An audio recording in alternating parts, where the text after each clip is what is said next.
Doctor सनातन या वैद्य सनातन? क्या कहें? वैद्य सनातन सुनने में भी अच्छा लगता है, लिखने में भी अच्छा लगता है और महसूस भी अच्छा होता है। पर आपने अपनी इंस्टा आईडी पे तो हाफ राइटर हाफ डॉक्टर लिखे रखा हुआ है। ये जो हाफ डॉक्टर हाफ राइटर है, ये आज से 8 साल पहले ये मेरे दोस्त की खुराफात थी। अच्छा। उसने वो हम लोग जब नए-नए कॉलेज में एंटर किए थे, तो उसने कहा था कि तुम सिंस मैं किताबें तब लिखता था, मैं हिंदी की कहानियाँ लिखता हूँ पैरेलली क्योंकि वो मेरा पैशन है और चिकित्सा मेरा पेशा है। तो मेरे दोस्त ने अपने फ़ोन से ये मेरी आईडी बनाई थी आज से 8 साल पहले। तो उसने लिखा था कि ये सुनने में बहुत अच्छा लगेगा, हाफ डॉक्टर हाफ राइटर। तो अंत के र और रा को राइम करते हुए उसने एक शब्द इजाद किया था जो मैंने आज तक फिर कभी चेंज नहीं किया, क्योंकि ये मेरा उसके प्रति प्रेम भी दिखाता है, क्योंकि उससे मेरी बातें कम होती हैं पर उसकी वजह से पूरा मेरा पेज ग्रो करने लग गया, लोगों को कैची लगता था। तो मैंने अपना पेन नेम इस्तेमाल कर लिया है, हाफ डॉक्टर हाफ राइटर, पर हूँ मैं वैद्य ही सनातन मिश्र। वैद्य सनातन मिश्रा जी, आपकी अभी फिलहाल एक मैंने रील देखी थी, पनीर के बारे में आपके कुछ अच्छे विचार नहीं है। तो उसके बारे में बताइए। मेरे भी अच्छे विचार नहीं है, ये मेरा व्यक्तिगत मत भी है और ये शास्त्रोक्त मत भी है। इसलिए बोल रहा हूँ क्योंकि मैंने अभी अपने जीवन में और अपने मेरे आस-पास भी जितने मेरे बड़े बुजुर्ग हैं, उनके भी अनुभव से मैंने आज तक कभी नहीं देखा कि किसी भी मंदिर में, किसी भी स्थान पर, देव स्थान पर पनीर चढ़ती हो एज़ अ प्रसाद। कहीं नहीं चढ़ती। दूध चढ़ता है, दूध से बनी सभी चीज़ें चढ़ती हैं सिवाय पनीर के। ऐसा क्या है पनीर में? इसलिए क्योंकि अगर धर्म दृष्टि की बात की जाए तो दूध को मानते हैं अमृत, गोरस को मानते हैं अमृत तुल्य, और उसको फाड़ कर नींबू डालकर जब उसका वध करते हो तो वहां से उत्पन्न होता है पनीर, जो एक पापवर्धक अन्न है, आहार है। और जैसे उसे उसका सेवन करते हो तो शास्त्र में जो पाप नाशक व्याधियां, पाप से आने वाली जितनी व्याधियां हैं, जैसे उदर रोग है, स्वित्र है, कुष्ठ है, जितनी भी बीमारियां हैं जो जिसकी इटियोलॉजी बताई गई कि ये पाप से होती है, आपके रॉन्ग डिसीजन से होती है, वो आती है, जन्म लेना शुरू हो जाती है। तो जो भी स्किन की बीमारियां होती हैं, जो भी पेट की बीमारियां होती हैं, ऐसी बीमारियां जो अलग अलग तरीके से बॉडी को क्षीण कर रही होती हैं, वो हो रही होती हैं पनीर से। और ये आपको तुरंत समझ में नहीं आता है। आज आप पनीर, शाही पनीर खाओगे, पालक पनीर खाओगे तो कल आपको बीमारियां नहीं होने वाली हैं, पर आपको जो 3 महीने बाद हल्की सी इचिंग होना शुरू हो रही है या कहीं पर आपको दाद होना शुरू हो गया है, जो आपको लग रहा है शायद उमस बढ़ गई इस वजह से हो रहा है, पर ऐसा नहीं होता। वो हो रहा होता है इसकी वजह से। और ये मैं आप में सिर्फ मैं नहीं बोल रहा हूँ। आज की दुनिया में पनीर को सिर्फ प्रोटीन का सोर्स देखा जा रहा है, पर paneer is more than protein. उसको आपको देखना पड़ेगा वो बन कैसे रही है। और पहले नींबू से दूध को फाड़कर पनीर जो बनता था, ये किसी वैद्य ने या किसी डॉक्टर ने आपको सलाह नहीं दी। एक होटल इंडस्ट्री के व्यक्ति ने पनीर को इजाद किया था। 1920 के पहले पनीर एग्जिस्ट नहीं करता था। अच्छा। और पनीर इसलिए आया था इस मार्केट में क्योंकि वो दूध से ज्यादा सस्टेन करता था, ज्यादा उसकी अवधि थी, ज्यादा उसकी शेल्फ लाइफ ज्यादा थी। दूध 2 दिन चल सकता है, पनीर 15 दिन चल सकता है। तो जो चीज ज्यादा स्टोर की जा सकती है, होटल ने उसे इंट्रोड्यूस किया, उसे पुश किया। और जैसे ही एक इंडस्ट्री ग्रो करती है तो 4-5 और ग्रो करती है। पनीर एंटर किया तो पनीर से बनने वाली सारी डिशेस उसको, क्योंकि स्वाद अलग रास्ता है, स्वास्थ्य अलग रास्ता है, तो आपको जुबान को जो अच्छा लगता है बिल्कुल जरूरी नहीं है कि वो आपके स्वास्थ्य को भी अच्छा रहेगा। Paneer is one of them. इसी वजह से हमें कुछ निर्णयों को बहुत सोच समझ के, सारे ओपिनियन को सुनते हुए लेना चाहिए। आवेश में आके जस्ट बिकॉज कि आपको अच्छा लग रहा है या स्वादिष्ट है, इस वजह से आपको सिर्फ पनीर कंटिन्यू नहीं करना है। इसके सारे आयामों को आपको चेक करना होगा, क्योंकि पनीर जितने की आती है उसका 100 गुना ज्यादा अस्पताल का बिल आता है। तो यू नीड टू चेक कि आप कहाँ गलत हैं। और हर ओपिनियन आपके लिए फायदेमंद नहीं होता है। कोई भी वैद्य कभी भी, अगर आप एक सुलझा हुआ व्यक्ति है, एक सुलझा हुआ वैद्य है, तो कभी आपको पनीर खाने की सलाह कभी नहीं देगा। जिन लोगों ने या फिर जिन पैथियों ने पनीर को एज अ प्रोटीन आइडेंटिफाई किया है, वो आपको खिलाएंगे। जो जिम जा रहे होते हैं सारे एथलीट्स, शाकाहारियों का तो ये प्रोटीन सोर्स है, तो वो सब खिलाते हैं। और मैंने तो अपनी प्रैक्टिस में यही देखा है कि जो जितना जिम कर रहा होता है, शारीरिक रूप से जितना बलवान दिखता है, हमारे पास आता है, वो अपना इलाज करा रहा होता है और गंभीर गंभीर बीमारियां हो रही होती है उससे, तो पेट तो उसका पूरी तरीके से दबा रहता है। तो वी नीड टू अंडरस्टैंड कहाँ गलती हो रही है। प्रोटीन के और भी स्रोत है, मूंग खाइए, स्वस्थ रहिए, पनीर को छोड़िए, पनीर आपके लिए नहीं बना है। और दूध इंसान ले सकता है, क्यों नहीं ले सकता है? दूध तो नित्य सेवनीय है, पर दूध भी लेना है तो कौन सा दूध लेना है, ये बहुत गहराई से हमें आइडेंटिफाई करना पड़ेगा। घी मतलब देसी गाय का घी, दूध मतलब देसी गाय का दूध। और आजकल तो हर दूसरे आदमी को दूध से प्रॉब्लम हो रही है। बिल्कुल होनी ही चाहिए, क्योंकि जो अब तो दिखनी शुरू हुई है चीजें। जर्सी पीजिए, बीमार पड़ेंगे ना। जर्सी यहाँ की नहीं है, न्यू जर्सी की है। तो आप अपनी अगर गुजरात के हैं तो गिर का इस्तेमाल कीजिए, इधर नॉर्थ के हैं तो साहिवाल इस्तेमाल कीजिए, देसी इस्तेमाल कीजिए। आज तो देसी गाय को लोग ढूंढ के इकट्ठा कर रहे हैं, सबको पता चल गया कि इसमें A2 प्रोटीन होता है, A2 एवरीवेयर इज A2। आज तो बचाना शुरू कर दी गई है। नागपुर से लेकर पंजाब के बहुत से डिस्ट्रिक्ट्स में जंगलों से गायों को पकड़ के ले जाके उनकी हार्वेस्टिंग हो रही है, डोमेस्टिकेशन उनका हो रहा है, क्योंकि उनको पता चल गया कि ये देसी भैंस के हम्प है, इसका दूध और घी बहुत कॉस्टली होता है, तो उन्होंने उसे ऑक्यूपेशन के तौर पे बनाना शुरू कर दिया। तो ये हो रहा है। भारत के लोग ऐसे हैं कि जब तक कोई विदेशी आके ना बोले तब तक विश्वास नहीं करते। तो जब तक विदेशी आके इंतजार कर रहे हैं, घड़ी में देख रहे हैं कि कौन सा विदेशी आएगा और बोलेगा कि पनीर मत खाओ, बीमारी होती है, तब वो मानेंगे। अभी यहाँ के इंडिजिनस जितने डॉक्टर्स है वो मना कर रहे हैं, तो उनको बात समझ में नहीं आती है, क्योंकि उनको स्वाद के पीछे जाना है। तो जैसे ही विदेश का व्यक्ति आएगा, उनको बताएगा, तब पनीर खाना बंद हो जाएगा सबका। आपने बात की कि जो पनीर खाने पे प्रॉब्लम होती है, जैसे विशेष तौर पे उदर रोग जी, तो ये आज प्रॉब्लम ना हो के 3 महीने बाद या 6 महीने बाद, तो कैसे पता कि ये उसी वजह से हो? यहाँ पर एंट्री लेते हैं वैद्य, यहाँ पर परीक्षा और यहाँ पर चिकित्सा आती है। आपकी नाड़ी है, आपका गट है, आपकी स्किन में देखिए जो कुछ भी हो रहा होता है वो आपके रक्त का, आपकी अग्नि का मैनिफेस्टेशन होता है। आपके चेहरे पे, आपकी स्किन पे जैसे भी लक्षण है, जो भी हो, दाग धब्बे, काला सफेद कुछ भी हो, वो आपके रक्त का मैनिफेस्टेशन है। आप, और रक्त क्या है? आप अग्नि, आपका एसिमिलेशन पावर। जो भी खाना आप खा रहे हो वो बॉडी में लग कर जा कहाँ रहा हो, धातुओं को जा रहा होता है। तो आपकी गट में जो कुछ भी हलचल हो रही होती है उसको आइडेंटिफाई होती है आपकी नाड़ी से। जो नाड़ी प्रैक्टिस नहीं करते तो सवालों से, प्रश्न से, देखकर, उनकी हिस्ट्री लेकर, ठीक प्रकार से अगर हिस्ट्री ली जाए, उनकी रूटीन्स को देखा जाए, तो बहुत सी चीजें आइडेंटिफाई ऐसे हो जाती हैं। आज लोगों को सैटरडे संडे बाहर खाना है क्योंकि वो उनकी प्रिविलेज क्लास को दिखाता है। अगर मैं वीकेंड पे बाहर खाना नहीं खा रहा हूँ, इसका मतलब है कि मैं गरीब हूँ। लोगों ने ये सोचना शुरू कर दिया है। कहीं भी कोई शाकाहारी घर में जब कोई गेस्ट आता है तो ये दिखाने के लिए कि मैं संपन्न हूँ, वो पनीर दिखाता है कि मैं आज आपको दावत में शाही पनीर आपको खिलाऊंगा, नाम भी शाही है। तो ये जो छोटे छोटे एलिमेंट्स हम लोगों ने अपनी लाइफ में ऐड कर लिए हैं, यही हमें बीमार बना रहे हैं, यही हमें अस्वस्थ बना रहे हैं। और स्वास्थ्य की सही डेफिनेशन है उसको हम टच नहीं कर पाते। तो एज अ चिकित्सक जब मेरे पास कोई पेशेंट आता है, उसकी हम डीप हिस्ट्री लेते हैं, एक एक चीज पूछते हैं, डिटेल पूछते हैं। वो उसके लिए नहीं मायने रखती, पर मेरे लिए मेरी हिस्ट्री में बहुत मायने रखती है। वहां से रिड्यूस करता हूँ कि इस आदमी ने खाने का पैटर्न क्या है, करता क्या है, ये सोता कितने बजे है, इसको चीजें क्या है, उसका षड्रस में कौन सा सिद्धांत उस पर लागू होता है, वो कौन सी रस को साथ में है, कहीं वो एक ही चीज को बार बार तो नहीं खा रहा है, ये भी बीमारी का कारण हो सकता है। और फर्मेंटेड चीजें बार बार तो नहीं जा रही है बॉडी में। तो ये सब कुछ आपके गट को, आपके स्किन को दिखाता है। ओके, विरुद्ध आहार एक आयुर्वेद का बहुत ही खूबसूरत विषय। अधिकतर एलोपैथ प्रैक्टिशनर इसको सिरे से नकारते हैं कि देखिए हम अंडा और दूध साथ में खा रहे हैं, मुझे कुछ नहीं हुआ, तो कुछ भी नहीं हुआ, होगा भी नहीं। सर मैं और बहुत फ्रैंकली स्पीकिंग, अगर मैं भी इस टेबल पर सामने रखकर दूध और नमक को 1 चम्मच खा लूं तो वीडियो के अंत तक भी मुझे कुछ नहीं होगा। मैं कहना ये चाहता हूँ कि ये सब जितने भी विरुद्ध आहार हैं, they act like slow poison, दूषी विष की तरह बिहेव करते हैं बॉडी में। दूषी विष ऐसी चीज होती है कि आपकी बॉडी में आज इफेक्ट नहीं देगी, पर जैसे उसको राइट एनवायरनमेंट मिलेगा वो पना पाएगी पौधों की तरह। और ये होती है बीमारी। आज आपने दूध नमक लगातार सेवन किया और वो आपको कल परसों तक रिजल्ट नहीं देगी, आपको नुकसान नहीं करने वाली है, पर 9-10 महीने बाद आपको अचानक एक दिन डायरिया हो जाता है, फ्रॉम नोवेयर अचानक डायरिया हो जाए, तो आपको लगता है कल बरसात हुई थी या फिर मैंने कुछ बाहर खा लिया होगा उसके वजह से हो रही, पर ऐसा नहीं होता। बॉडी एक एक टच याद रखता है, बॉडी एक एक खाना याद रखता है। आज जो आप खाना खाते हो 30 दिन बाद उसका ओज बनता है, 30 डेज बाद, 30 दिन तक वो पूरी बॉडी याद रखती है। आज मैं जो खाना खाऊंगा उसका रिजल्ट मेरे को 30 दिन बाद मिलेगा। इसी तरीके से पूरी की पूरी बॉडी 5 साल में पूरी परिवर्तित हो जाती है। और यही लॉजिक है कि आपको जो भी खाना खा रहे हो, विरुद्ध आहार है, खासतौर से जो विरुद्ध आहार है, उसे आइडेंटिफाई करना। सिर्फ दूध नमक नहीं, ऐसे और भी 18 चीजें होती हैं, और भी बहुत डेडलीस्ट कॉम्बिनेशंस होते हैं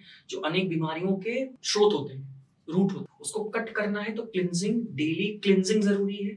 क्लिनजिंग के बहुत तरीके होते हैं, नियरेस्ट वैद्य से जो भी सलाह लेना चाहता है ले सकते हैं। लेकिन मुझे ऐसा लगता है कि अगर आप आयुर्वेद पर विश्वास करते हैं, इसके कंसेप्ट पर विश्वास करते हैं, एक एलोपैथी डॉक्टर का या फिर किसी दूसरे पैथी के डॉक्टर का आयुर्वेद के प्रति क्या ओपिनियन है, इससे मेरे को कोई फर्क नहीं पड़ता, क्योंकि उसने ये किताबें नहीं, या वो इस विचारधारा का नहीं है। मैं अपने पेशेंट का ब्लड टेस्ट तक नहीं कराता, क्योंकि मेरी समझ ये है कि लैब में बैठा व्यक्ति नहीं डिसाइड करेगा कि आप बीमार है, मैं डिसाइड करूंगा, या फिर आप खुद डिसाइड करेंगे कि आप बीमार है।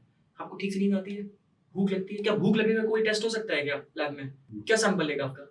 या फिर आपको नींद कितनी अच्छी आती है, क्या इसका कोई रिकॉर्डिंग हो सकती है क्या? क्योंकि आयुर्वेद इज मोर और लाइक एब्स्ट्रैक्ट वैल्यू है। आपकी बॉडी में कितना वात है मैं नहीं दिखा सकता, कितना पित्त है या कितना कफ है मैं आपको ग्लास में नहीं दिखा सकता, या फिर लैब में बैठा व्यक्ति डिसाइड नहीं करेगा कि आपके पास 2 kg पित्त है या 3 kg कफ है, क्योंकि ये एब्स्ट्रैक्ट अंडरस्टैंडिंग ऑफ बॉडी है। सूक्ष्म दृष्टि जिसे बोलते हैं। स्थूल दृष्टि होती है जो आप देख सकते हो, तौल सकते हो। एक सूक्ष्म दृष्टि होती है जो आप देख नहीं सकते, तौल नहीं सकते, महसूस कर सकते हो, जब आप उस लेवल के होते हो, बौद्धिक क्षमता के होते हो। इसीलिए मैं बार बार ये चीज हर जगह हर प्लेटफॉर्म में बार बार तेज तेज आवाज में बोलता हूँ कि स्पिरिचुअलिटी अगर आयुर्वेद से निकाल दी जाए तो जीरो है। हमें अपनी अब्स्ट्रैक्ट अंडरस्टैंडिंग को वापस जागृत करना पड़ेगा, क्योंकि यही आयुर्वेद होता है। इसके सिवा किताबों में लिखे हुए चीजों को आयुर्वेद नहीं बोलता मैं। एक वैद्य महसूस क्या करता है आपके शरीर पे, वो डायग्नोसिस किस चीज की बना रहा है, वो उस चीज का इलाज करेगा। आप मेरे पास अर्थराइटिस का पर्चा लेकर आए कि पिछले डॉक्टर ने अर्थराइटिस बोला है और मुझे ठीक करिए, तो मैं इसका इलाज नहीं कर सकता, क्योंकि पहले मैं डिसाइड करूं कि आपको अर्थराइटिस है या नहीं है, अपने अंडरस्टैंडिंग से, अपने क्वालिटेटिव एनालिसिस से। तब कभी कभी एक अर्थराइटिस के पेशेंट को बीमारी अजीर्ण की होती है, बिल्कुल, तो हमको उसका अजीर्ण ठीक करना है, उसका अर्थराइटिस ठीक हो जाता है। क्योंकि अगर इस दुनिया में डायबिटीज, हाइपरटेंशन, कैंसर का इलाज होता तो हर किसी को नोबेल मिल जाता। नहीं मिला ना, इसका मतलब इलाज नहीं है। इसके आसपास घूमने वाली चीजों का इलाज के लिए टैक्टिक्स हैं, पर इसका इलाज इस नोबेल प्राइज इसलिए नहीं मिली क्योंकि इलाज नहीं है, इसका मैनेजमेंट होता है। और मैनेजमेंट में जो रिजल्ट एक एलोपैथी डॉक्टर किसी मरीज को दे रहा होता है, ठीक वैसा एक समझदार वैद्य भी उसी पेशेंट को उसी तरीके से दे रहा होता है। क्या आयुर्वेद में है डायबिटीज का इलाज? इलाज मैनेजमेंट है। इलाज शब्द से हमें बचना चाहिए, क्योंकि जो इलाज होता है उसमें 4 चतुष्पाद लगते हैं। क्या 4 चतुष्पाद है मरीज के पास? तो कैसे इलाज हो सकता है? थोड़ा सा बताइए ये चतुष्पाद एक तरीके का चारपाई होती है, और वो चारपाई इंसान को जिंदा रखती है। पहली चारपाई वैद्य, आपका वैद्य कितना दक्ष है, कितना काबिल है।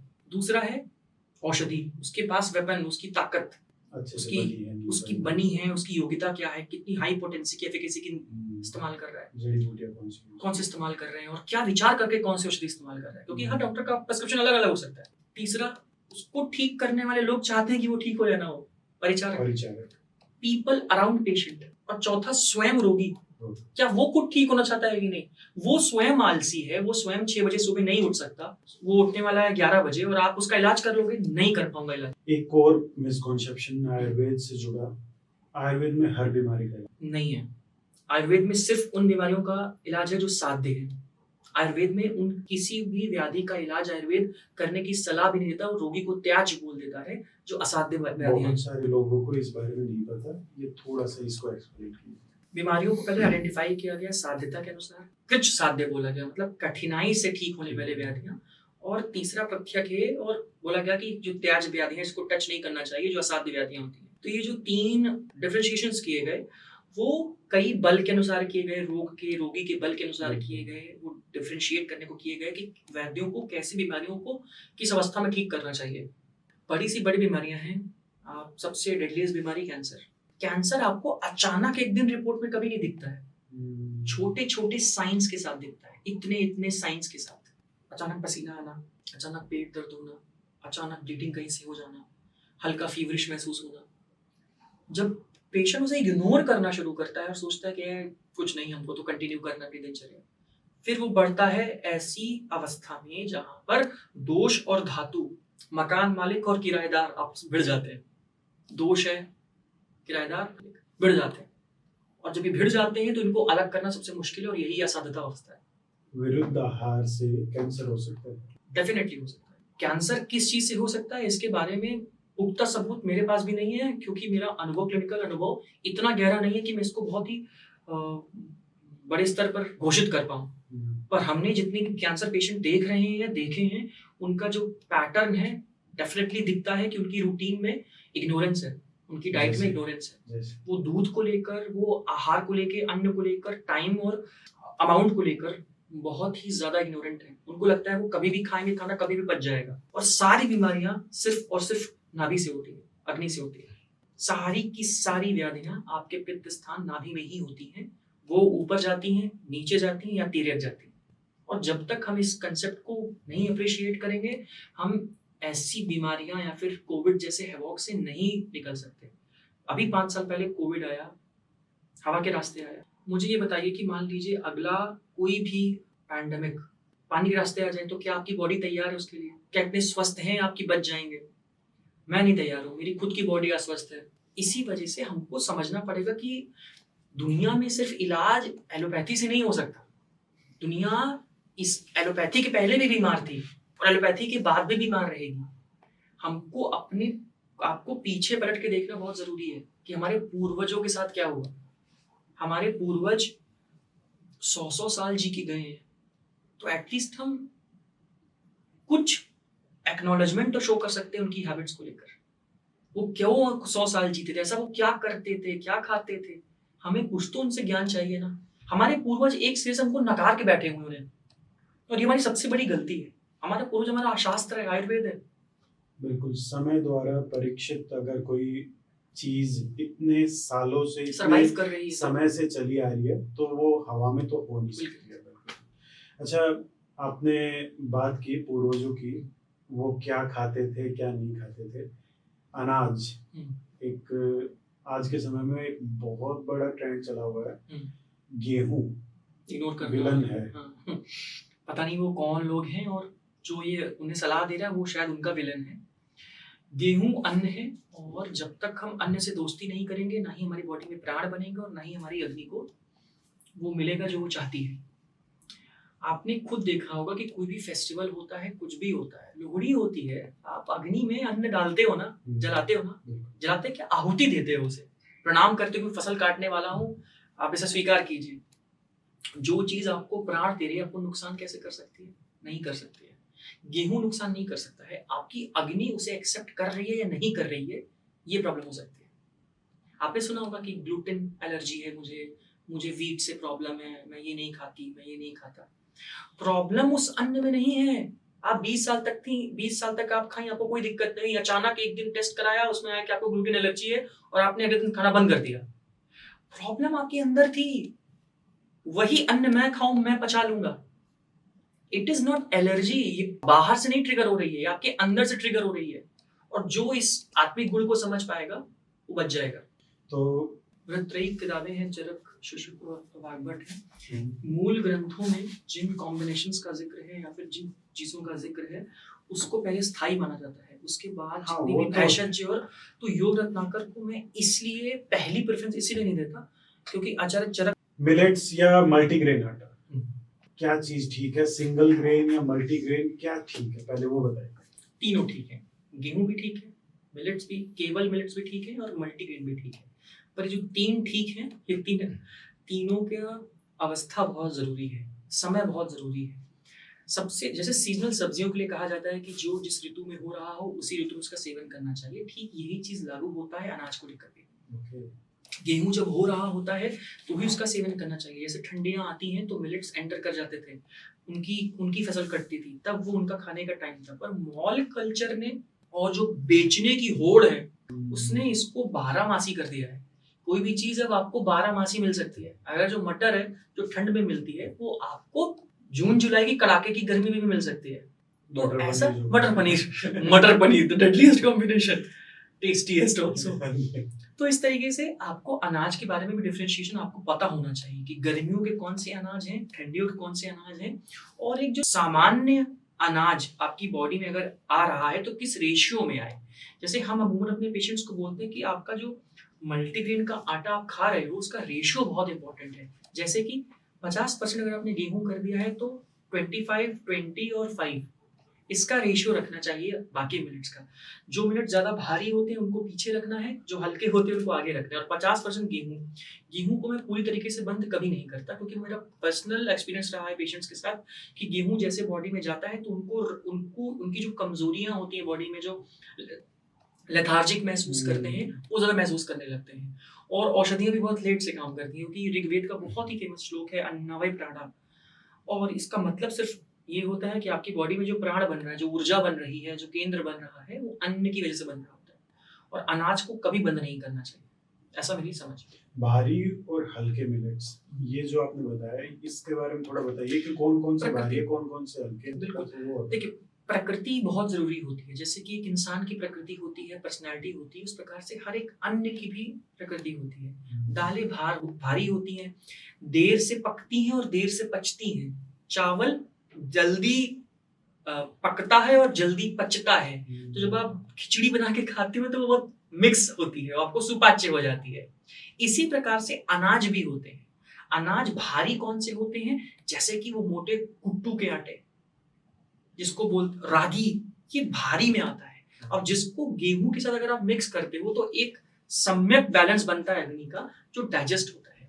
कई गेहूं पचा सकते हैं तो गेहूं खाना चाहिए, कोई अगर मिलेट्स पचा सकते हैं तो ठंडियों में उन्हें मिलेट्स खाना चाहिए, क्योंकि हर एक मौसम के अनुसार उनकी बॉडी में गुण आना बेहद जरूरी है। मुझे आप ये और बताइए कि फल और सब्जियों की भी आपने बात की, आजकल बड़ा ट्रेंड चला हुआ है कि मैं बाहर का इंपोर्टेड फूड खा रहा हूँ, वो ठीक है? One of the biggest mistake anybody is doing is this. Fruits आप कश्मीर का सेब फेमस है ना, कश्मीरी खाएं। अगर आपके यहाँ आम फेमस है तो आप आम खाइए। एज अ स्वाद अगर आप ले सकते हो तो आप उसको ले सकते हो, पर आप कोई ड्रैगन फ्रूट जो न्यूजीलैंड में होता है उसका सेवन कर रहे हो तो उसका जो गुण है पूरी तरीके से भी आपको बॉडी में नहीं आ रहा है। जैसे स्टेट ने अपने कल्चरल कुशीन को, इंडिजिनस कुशीन्स को बचा के रखा है, जैसे भाषा होती है, जैसे पानी होता है, उस प्रकार से उनके कुशीन्स होते हैं, उस प्रकार से उनकी नेटिव वेजिटेशंस होती हैं। और जो लोग उस वेजिटेशंस का इस्तेमाल करते हैं खाने में, उनकी बॉडी ज्यादा मजबूत होती है एज कंपेयर टू जो ये गलती कर रहे हैं। ये बात पूरी तरीके से सच है।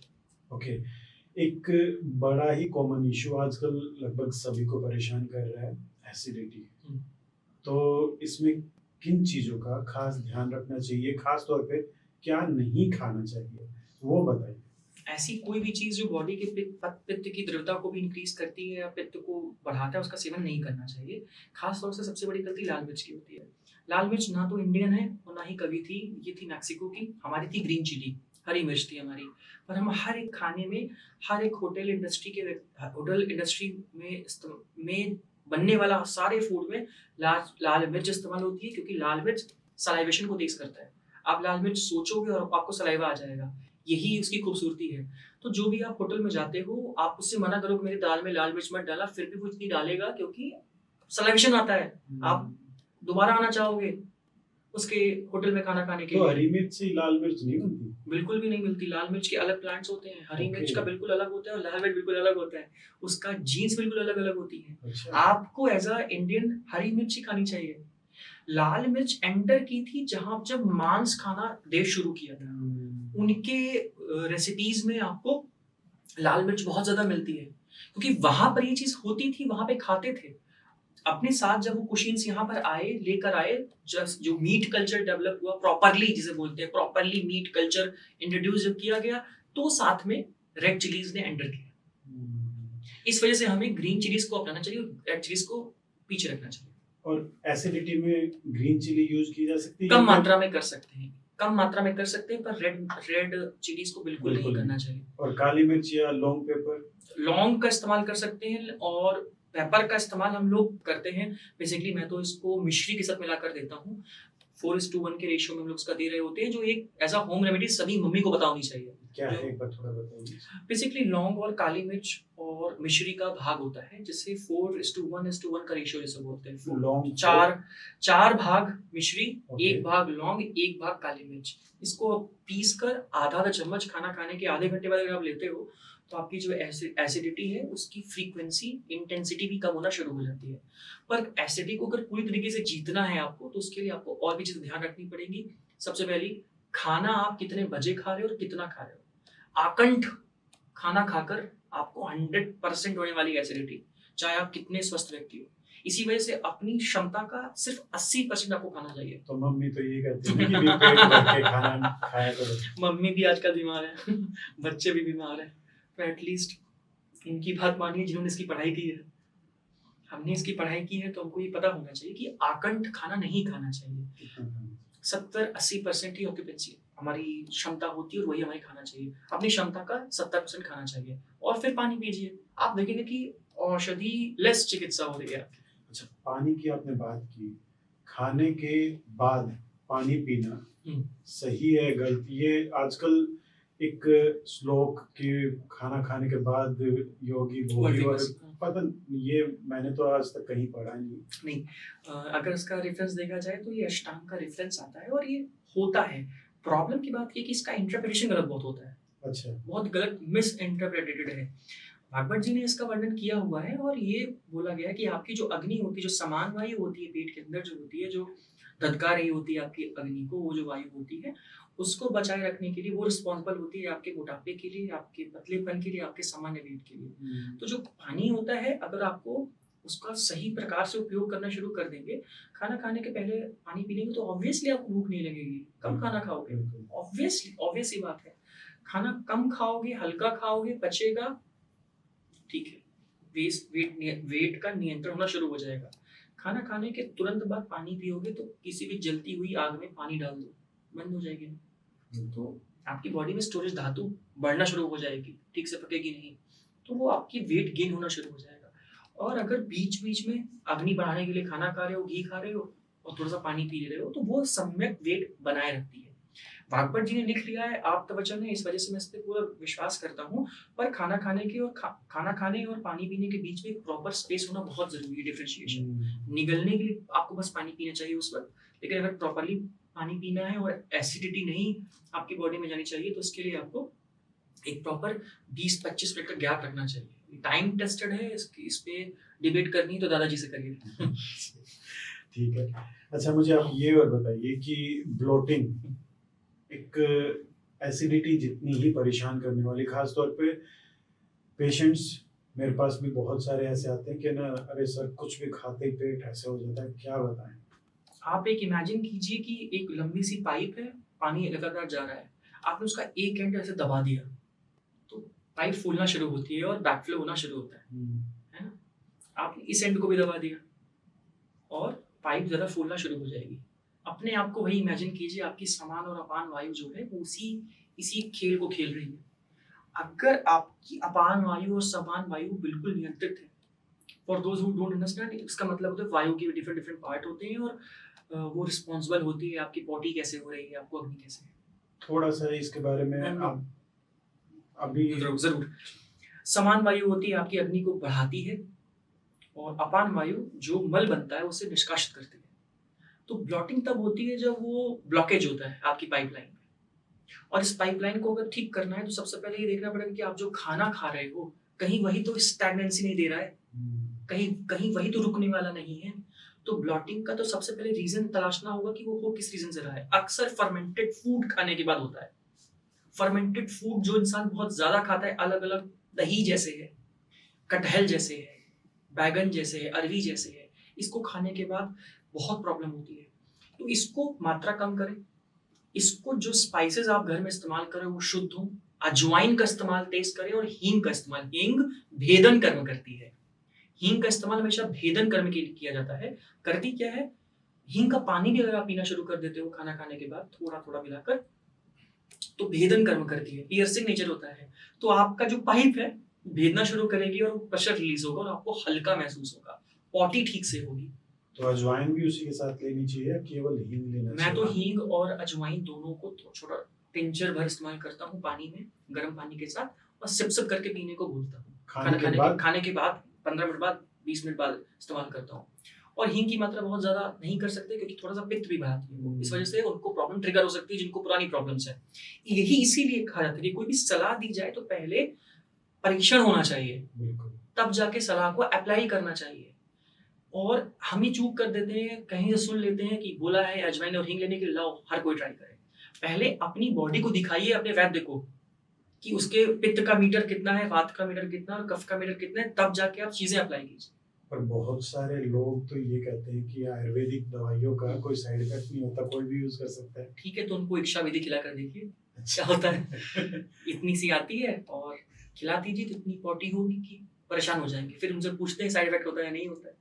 तो ये गलत है, पूरी तरीके से मैं इसको नकारता हूँ, बिल्कुल गलत बात है। अगर कोई दवा है तो या तो वो फायदा करेगी या तो नुकसान करेगी।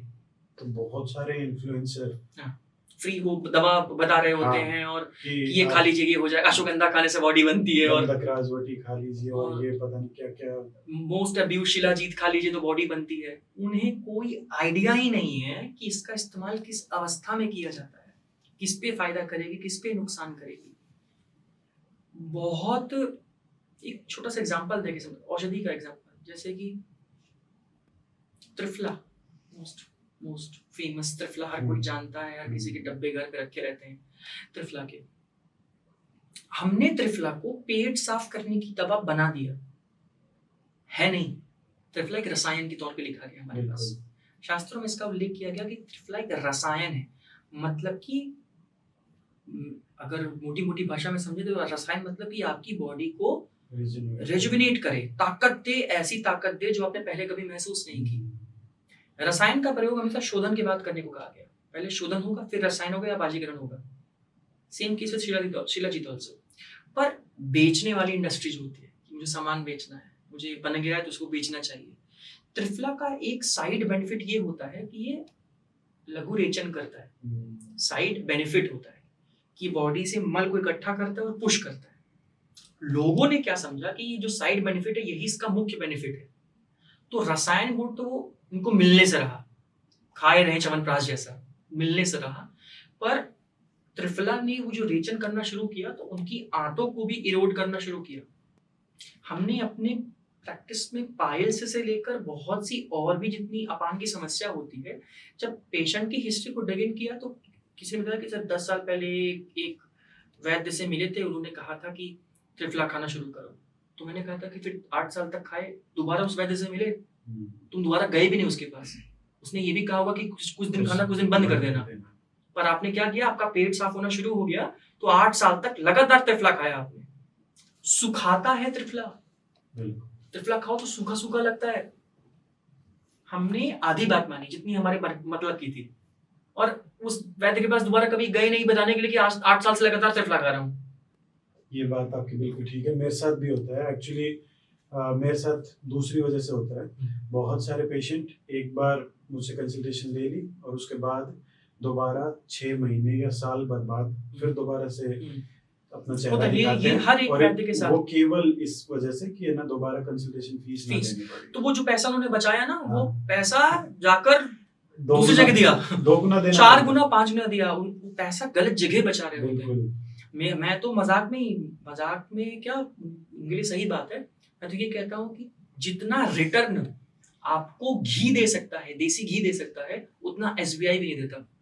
जितना पावरफुल रिटर्न आपको एक देसी घी दे सकता है आपके डाइट में ऐड करने पे, हेल्थ में दे सकता है, जितना रिटर्न उतना SBI और HDFC भी नहीं देते। बिल्कुल ये बात आपकी। तो हमें ये इन्वेस्टमेंट्स पे ध्यान देना है। ओके, हमने त्रिफला की जो बात की, रसायन के लिए अगर कोई लेना चाहे तो एग्जैक्ट इसका कॉम्पोजिशन क्या होना चाहिए? 4-2-1, 4-3-1? नहीं, तो रसायन हमें लेना क्यों है, पहले हमको उसको भी समझना पड़ेगा। हर किसी की बॉडी उसे एक्सेप्ट नहीं कर सकती, बॉडी से निकाल देगी, कोई गुण नहीं आएगा। और मैं जो बातें बोलने वाला हूँ वो सिर्फ त्रिफला पे लागू नहीं होती, वो हर किसी रसायन पे लागू होती है जो शास्त्रों जिसका वर्णन हमें मिलता है। इवन च्यवनप्राश भी, फ्रैंकली स्पीकिंग सर, आप भी प्रैक्टिशनर है, आपको भी पता होगा कि जब च्यवनप्राश के बारे में लिखा गया कि आचार्य च्यवन ऋषि ने इसको बनाया, उनके लिए बनाया गया और रेजुविनेशन हुआ, उनको जवान हो गए, बूढ़े से वो जवान हो गए। इतने साल से च्यवनप्राश बन रहा है, इतने वैद्य बना रहे हैं, कितने बूढ़े जवान हुए मुझे बताइए। तो गलती किसकी है? क्या शास्त्र की गलती है? कभी नहीं, शास्त्र की गलती नहीं और ना ही बनाने वाले की है। प्रॉब्लम ये कि हमें ये देखना है कि ये जो शुद्धता के साथ च्यवनप्राश बना, उसको जिस बॉडी में वो जा रहा है, क्या वो बॉडी तैयार है इस च्यवनप्राश को एक्सेप्ट करने के लिए? वो ऋषि थे, वो आचार्य थे, उनकी दिनचर्या, उनकी अपान हमेशा शोधित होती थी। सुबह वो जैसे सूर्योदय पे उठते थे तुरंत उनको पोटी आती थी। हम उठ 8:30 बजे रहे हैं, पोटी 11 बजे कर रहे हैं, नाश्ता तो किसी ने खाया ही नहीं। तो हमारी पूरी दिनचर्या तहस नहस है और हम 12 बजे च्यवनप्राश लेके ये उम्मीद कर रहे हैं कि कल तक हम जवान हो जाएंगे। That's not possible. जो चीज जैसे है उसे पहले वैसे एक्सेप्ट करिए, तब उसका रिजल्ट आपको दिखेगा। रही बात रसायन के गुण की, आंवला से अच्छा रसायन कोई बना नहीं है, इसीलिए सारे रसायन में कॉमन है अमलकी। सारे के सारे रसायन में कॉमन मिलता है, रसायन में अमलकी मिलता है। और अमलकी को अगर हम ऐड करते हैं चटनी के रूप में, सब्जी के रूप में, मुरब्बे के रूप में, फाकी फल के रूप में भी लेते हैं, तो भी हम सीजनल जो चेंजेस आपको परेशान कर रहे होते हैं, सर्दी जुकाम एंड एवरीथिंग, बाल से लेकर आंखें तक, उन सब में अमलकी का हमें जो रिजल्ट मिला है वो किसी में नहीं मिला है। पहले तो टमाटर की जगह भी यूज होता था, मतलब बिल्कुल होता था। और इकलौती खट्टी चीज जो दूध के साथ अलाउड है वो आमल की ही है। बिल्कुल बिल्कुल। हमने च्यवनप्राश की बात की, तो क्या च्यवनप्राश गर्मियों में खाया जा सकता है? सारी की सारी ऋतुओं में खाया जा सकता है, सारी की सारी। तो फिर सर्दियों में क्यों बेचा जाता है? बेचने वाली इंडस्ट्री क्योंकि ऐसा समझ है लोगों की कि जो च्यवनप्राश होता है, औषधियाँ गर्म होती हैं, 1 चम्मच खाएंगे तो पूरी बॉडी गर्माहट रहेगी ठंडी में। ये समझ है, पर ऐसा नहीं होता। आपकी बॉडी अग्नि है, अग्नि हमेशा गर्म रहेगी। कभी सुना है ठंडी अग्नि किसी की? अग्नि अगर शब्द ऐड कर दिया, अग्नि मतलब ज्वाला, मतलब ताप।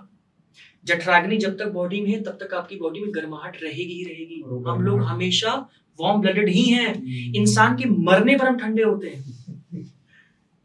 तो औषधियां गर्म ठंडी सिर्फ उनके अंदर 2 ही गुण नहीं होता है, उनके अंदर वीर्य होता है, विपाक होता है, रस होता है, प्रभाव होता है। तो काम किस तरीके से कर रही है उस पर निर्भर करता है। हरित की प्रभाव से रेचक होती है। अधोगामी आंखों की बीमारियों में भी हरित की लगाते हैं, पेट की बीमारियों में। इसका गामित बहुत अलग अलग होता है, पर बेसिकली हरित की प्रभाव से रेचक हो रही है वो। इसलिए हमें समझना पड़ेगा कि जो च्यवनप्राश है या फिर बाकी औषधियां हैं, आयुर्वेद की दवाइयां गर्म होती, भाई आपकी बॉडी गर्म है ऑलरेडी, ऑल टाइम गर्म है। और गर्मियों में अगर आपको खाना है उसकी मात्रा को छोटा करके देना चाहिए। बच्चों की अलग, बूढ़ों की अलग, जवान की अलग, और हर ऋतुओं में खाना चाहिए, क्योंकि इसमें वो सभी औषधियां पड़ी हैं जो हर ऋतुओं में मिलती हैं। ओके। च्यवनप्राश की तरह एक और पॉपुलर जिसकी हमने अभी बात की थी, शिलाजीत, क्या फीमेल्स यूज कर सकती हैं? शिलाजीत एक ऐसा रसायन है जो आपकी अस्थि धातु पर काम करता है, अस्थि और मज्जा धातु पे काम करता है। पार्थिव गुण बॉडी का तेज बनाता है। पार्थिव गुण बेसिकली अगर हमें बहुत अच्छा सवाल है ये चीज, हमें समझना पड़ेगा कि ये जो आइडियोलॉजी है मेल और फीमेल में ऐसी कौन सी कॉमन चीजें हैं और इस औषधि में कौन सी कॉमन चीजें, तो वो है उसका पंच महाभौतिक संगठन। चाहे वो कोई दवा हो, चाहे वो कोई भी व्यक्ति हो, बना पंच महाभूत से ही है, 5 एलिमेंट ऑफ लाइफ से। शिलाजीत के अंदर मुख्यतः पार्थिव गुण बहुत भर के होता है, क्योंकि पत्थरों से भी निकलता है और उसका जो उद्गम होता है उसके अंदर गुण आ जाता है। हर एक बॉडी भी जो बॉडी का कड़ा पार्ट है, बॉडी का जैसे बोनी पार्ट है, वो हमारे यहाँ पार्थिव गुण को आइडेंटिफाई करते हैं। चाहे वो मेल हो या फीमेल हो, अगर आपको हड्डियों को मजबूत करना है, हड्डियों को ताकत देनी है, तो शिलाजीत का प्रयोग निश्चित तौर पर कर सकती हैं। आपका जेंडर कोई भी हो, उसका प्रयोग कैसे करना है और कितने देर तक करना है वो डिपेंड करता है कि आपकी अग्नि कैसी उस वक्त की। अगर आपकी अग्नि वीक है तो ना ही पुरुष बचा पाएगा और ना ही स्त्री। तो मेनोपॉज के टाइम पे सबसे ज्यादा अच्छा रहेगा फीमेल्स के लिए, फिर इस हिसाब से डेफिनेटली कर सकते हैं। मेनोपॉज में देखा जाता है कि उनका जो अपान है वो थोड़ी सी एक्ट अप करती है और प्रॉब्लम्स बढ़ जाती है उनको लेकर। उस दौरान इवन मेल्स को भी उस दौरान बहुत बॉडी चेंजेस उनको भी हो रहे होते हैं। जब वो 50s पार कर रहे होते हैं तो भी शिलाजीत का प्रयोग किया जा सकता है, डेफिनेटली किया जा सकता है। रेगुलर यूज कर सकते हैं, थोड़ी मात्रा में रेगुलरली कर सकते हैं। बस मैं अंत में फिर से वही बोलूंगा, हमें अग्नि नियंत्रित करनी है, फिर शिलाजीत देना है। शिलाजीत देकर अग्नि नियंत्रित नहीं कर सकते। और डायबिटीज अगर किसी को है तो उसमें शिलाजीत कैसे रहते हैं? डायबिटीज जब किसी को होता है तो वो अनेक धातुओं को इन्वॉल्व करता है। तो अगर प्रॉब्लम अस्थि मज्जा तक आ चुकी है तो शिलाजीत तो औषधियों में पड़ता है। इवन बहुत, मैं औषधियों के नाम नहीं लेता मैं, और उस one of the major content shilajit है उसका। तो इस वजह से अगर जो चीज आपके अनेक धातुओं में इन्वॉल्व हो गई है तो शिलाजीत रसायन का गुण भी नहीं रहता है और पार्थिव मजबूती बनाए रखता है, बॉडी को खड़ा रखता है अपने पैरों पर, उसमें डेफिनेटली अलाउड है। ओके, शिलाजीत को लेकर मुझे पता नहीं ये बात करनी चाहिए नहीं करनी चाहिए, पर आज के समय में हिमालय से लगभग सभी कंपनियां दावा करते हैं कि हिमालय से शिलाजीत हमने इकट्ठा किया और उसको शोधित किया। मुझे तो लगता है सर हिमालय बहुत कम लोग पहुंच पाए हैं वहां तक, वहां से शिलाजीत कौन ले आता होगा। और मुझे मतलब बहुत सारी कंपनियों से बात होती रहती है तो उनसे ये पता लगता है कि हिमालय से कोई भी कंपनी आज के समय में शिलाजीत इकट्ठा कर ही नहीं रही है। सारे यूक्रेन या फिर रशिया के आसपास से वो शिलाजीत आता है और वहां से शुद्ध करके लेते हैं। सर सबसे बड़ी बात तो ये कि शिलाजीत सिर्फ हिमालय में नहीं होता, शिलाजीत उस हर जगह होता है जहाँ पर पत्थर है, बिल्कुल, पहाड़ है। जबलपुर में बेड़ा घाट है, वहां पर निकलता है शिलाजीत, वहां पे बेचा जाता है, मैं इस्तेमाल करता हूँ, मैं अपने पेशेंट्स को दे रहा होता हूँ। तो shilajit is not associated with Himalaya only. लोगों के मन में इतना क्या बोलता है ना कि हर ग्रीन आयुर्वेद हो गया है, उसी तरीके जो हिमालय से आ रहा है वही सबसे अच्छा होगा। हिमालय कौन जा रहा है ढूंढने?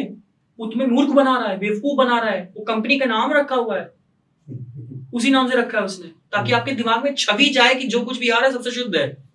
तो हमें ये चीज समझनी पड़ेगी, आइडेंटिफाई करनी पड़ेगी सभी चीजों को कि आप मूर्ख कहाँ बन रहे हैं और आपको सही राय कौन दे रहा है, उसका मोटिव क्या है सामने वाले का। इन सब से अगर हम पैसे नहीं कमा, जहाँ पे मनी इन्वॉल्व नहीं, तभी आपको सही राय मिल सकती है। जहाँ पर मनी इन्वॉल्व हो जाता है वहां पर आपकी राय बायस्ड हो जाती है। ओके, एक और कॉमन सी प्रॉब्लम की बात करते हैं, वो है हेयर फॉल। मेल फीमेल सभी उसके शिकार हैं। कम से कम मैं अपने बालों को फेर सकता हूँ इस बारे में। तो मेरे हेयर फॉल अभी रुके हुए हैं, जी, इसलिए रुके हुए हैं क्योंकि हम लोग ऋतुचर्या का पालन करते हैं। ऋतुचर्या बेसिकली एक ऐसी चीज होती है कि 2 मास की एक ऋतु होती है। हर ऋतु में आपका पूरा का पूरा प्रिस्क्रिप्शन बदल जाता है, उसका हेयर फॉल का रीजन बदल जाता है। हेयर फॉल एक खेती समझिए, और खेती में जो पानी नीचे जा रहा है, जो जमीन जा रही है, वो इन्वॉल्व होती है। अक्सर देखा जाता है कि हेयर फॉल में हेयर रिस्पॉन्सिबल नहीं होता। जहां पर वो है, जहां की अग्नि है, वो इन्वॉल्व होती है। शास्त्र कहता है, आयुर्वेद कहता है, केश अस्थि धातु का मल है। जो बोनी पार्ट आपकी बॉडी का है, उसका जो रेसिडुअल है वो केश है, दंत है, नख है। अक्सर देखा जाता है कि जब जिन्हें हेयर फॉल बहुत अधिक हो रहा होता है, उनकी बॉडी का जितना भी बोनी पार्ट होता है वो प्रभावित होता है। तो पहले हमको उस धातु की चिकित्सा करनी है, उसके साइड बेनिफिट में हेयर फॉल ठीक हो जाता है। तो मेल या फीमेल उसके रीजन बिल्कुल अलग अलग हो सकते हैं। रस धातु और अस्थि धातु जब विकृति होती है तो ही आपके हेयर फॉल ज्यादा होते हैं। इस वजह से खान पान सबसे ज्यादा इंपॉर्टेंट है। आप कितना भी, मैं खुद हेयर ऑयल बनाता हूँ, पर मैं उसे हर किसी के प्रिस्क्रिप्शन में इसलिए नहीं लिखता क्योंकि सबका रीजन बिल्कुल अलग अलग हो सकता है। तो लेकिन औषधियां ही अंत में सोल्यूशन आता है कि जब तक रस धातु और अस्थि धातु तक हम विचार नहीं करेंगे हेयर को लेकर, तब तक हम उसका हेयर बचा नहीं पाएंगे। और रही बात पैटर्न बाल्डनेस की, जो आपको अनुवांशिक तौर पर मिल रहा होता है, फ्रैंकली स्पीकिंग पैटर्न बाल्डनेस को टाला नहीं जा सकता। मतलब कि अगर आपके पिताजी को 50 की उम्र में है तो 50 की उम्र में आपको वो होगा, पर अगर आपको बहुत जल्दी होना शुरू हो गया है 15 साल की उम्र में या 20 साल की उम्र में, तो उसे पुश किया जा सकता है। माता पिता से आपको सिर्फ संपत्ति या फिर आंखें नहीं मिलती हैं, आपको उनकी बीमारियां भी मिलती हैं। तो हमें इन सबको एक्नॉलेज करना है, समझना है, और सही तरीके से सही इन्वेस्टमेंट करनी है, सही लोगों पे करनी है। आपको राय देने वालों को वो सामान बेचने वाली इंडस्ट्री सामान बेचना होता है तो ये लीजिए, इस्तेमाल कीजिए, 100% रिजल्ट और 100% बाल रोक देगा, ऐसा नहीं होता। जब तक अग्नि ठीक नहीं होगी, आपका बाल और भी प्रॉब्लम आपकी बढ़ती जाएगी। बिल्कुल। बालों की एक और प्रॉब्लम है डैंड्रफ। घर पे कुछ किया जा सकता है? बहुत कुछ किया जा सकता है। हर किसी के घर के आसपास या घर में मदार का पत्ता, धतूर का पत्ता जरूर होता है। धतूर का पत्ता और मदार का पत्ता आइडेंटिफाई करना आपकी जिम्मेदारी होनी चाहिए। जो गूगल पे आप ढूंढते हो, इससे अच्छा कि आप प्लांट्स ढूंढो, वो आपके लिए ज्यादा यूजफुल है। इस तरीके से गूगल करना। तो मदार और धतूर का पत्ता, आँख जिसे बोलते हैं, उसको आइडेंटिफाई करें। उसको जो खासतौर से जो पके पत्ते होते हैं, उसके अर्क के, जो मदार के जो पके पत्ते होते हैं, उसके पके पत्तों को पीले पत्ते बन जाते हैं, हरे से पीले बन जाते हैं। उन पीले पत्तों को कलेक्ट करें, उसमें कोकोनट ऑयल, अगर आप साउथ के हैं तो कोकोनट ऑयल, अगर आप नॉर्थ के हैं तो तिल का तेल प्रयोग करें। उसको ठीक से उसमें पकने दें, ठीक से पकने दें।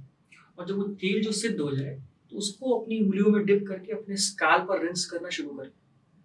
जितनी बार बाल धोते हैं उसके 2 घंटे पहले इसको करना शुरू करें, या फिर रात में भी कर सकते हैं। पूरे बाल में नहीं लगाना है, सिर्फ स्काल्प पे लगाना है, सिर्फ स्काल्प पे। और उसका प्रयोग करने पे भी आपको रिजल्ट आता है। दूसरी चीज, एक करंज का वृक्ष होता है, करंज के जो पत्ते होते हैं वो भी बहुत ही शानदार तरीके से डैंड्रफ में इस्तेमाल होते हैं। हम लोग खुद ऑयल उसका उपयोग कर रहे होते हैं, पेशेंट दे रहे होते हैं। तो सूखे पत्ते भी यूज कर सकते हैं? कुछ भी इस्तेमाल, सूखे पत्ते नहीं, ऑयल बनाने में सूखे पत्ते इस्तेमाल नहीं कर सकते। आपको अगर बहुत ऑयली स्काल्प है तब वो सूखे पत्ते इस्तेमाल होते हैं, पर अगर बहुत ज्यादा ऑयली स्काल्प नहीं है तो फिर आपको तेल सिद्धि करनी ही पड़ेगी। और ये ऑयल जो है वो हेयर मतलब बालों की ग्रोथ में भी हेल्प करेगा। डेफिनेटली, क्योंकि तिल इन्वॉल्व है। तिल का तेल केश्य बोला गया है, कोकोनट केश्य बोला गया है। तो तिल का तेल को तो जो स्पेसिफिकली काली तिल का तेल वो केश्य गुण देता है, मतलब कि उसकी ऐसी प्रॉपर्टी है, बाल काले भी होंगे और बढ़ेंगे भी, ग्रोथ भी देंगे, ताकत भी देंगे। तो बाल को भी अगर इंसान समझा जाए तो इससे भी कालापन मिलेगा और ताकत मिलेगी, तो अपनी जमीन छोड़ेंगे नहीं, बचे रहेंगे। ओके, बालों की गिरने की प्रॉब्लम के लिए हेयर फॉल के पीछे आयरन डेफिशिएंसी एक बहुत बड़ा रीजन है। तो घर पर क्या किया जाए कि आयरन डेफिशिएंसी दूर हो जाए? देखिए, आयरन डेफिशिएंसी ऐसी सोच ये मॉडर्न साइंस ने हमें दी है कि आयरन डेफिशिएंसी, हमने ऐसे पेशेंट देखा है कि जो आयरन डेफिशिएंट पेशेंट है उनको आयरन टैबलेट भी अगर दी जाए तो भी उनको 3 महीने में हेयर फॉल नहीं रुकता। बेसिकली इसका मतलब ये है कि जरूरी बिल्कुल भी नहीं है कि आयरन डिफिशियंसी है इसी की वजह से हेयर फॉल हो रहा है। देखना ये होता है कि वो एस्टिमुलेट कितना कर रहा है आयरन को, बॉडी से एब्जॉर्ब, खाने से एब्जॉर्ब कितना कर रहा है। यहीं पर मैं इसी आहार शक्ति की बात कर रहा हूँ। जब तक अग्नि ठीक नहीं होगी, उसका एब्जॉर्प्शन नहीं होगा उस आयरन का, आपकी बॉडी में वो जाएगा ही नहीं कहीं पे। यहीं पर एंटर होता है घी, यहाँ पर एंटर होता है घी। जब आप घी का सेवन शुरू करते हो, खासतौर पे शुद्ध घी का, जिसे देसी गाय का घी बोलते हैं, उसे शुरू करते हो तो आपकी बॉडी की जो एसिमिलेटिव पावर होती है, खाने पचाने की जो क्षमता होती है, वो तेजी से बढ़ती है और वो किसी भी खाने से अपना न्यूट्रिशन एब्जॉर्ब करके देखना शुरू कर देगा। एग्जाम्पल देता हूँ, कोई मजदूर है, मजदूरी करता है। मैंने कभी किसी मजदूर को डायबिटीज और बीपी का मरीज इसलिए नहीं देखा क्योंकि उसको पता ही नहीं है। वो आदमी सुबह उठता है, सूर्योदय पे उठता है, मजदूरी पे निकल जाता है, सूर्यास्त पे आता है, खा के सो जाता है। जितना कम अवेयरनेस है उतना स्वस्थ है वो व्यक्ति। दूसरी चीज, हम लोग हैं, जितना अवेयर है उतना ज्यादा बीमार है। वो सड़ा गला सब कुछ पचा ले रहा है, हर चीज डाइजेस्ट कर ले रहा है, इसलिए कर रहा है क्योंकि वो जितना खा रहा है उतना परिश्रम कर रहा है।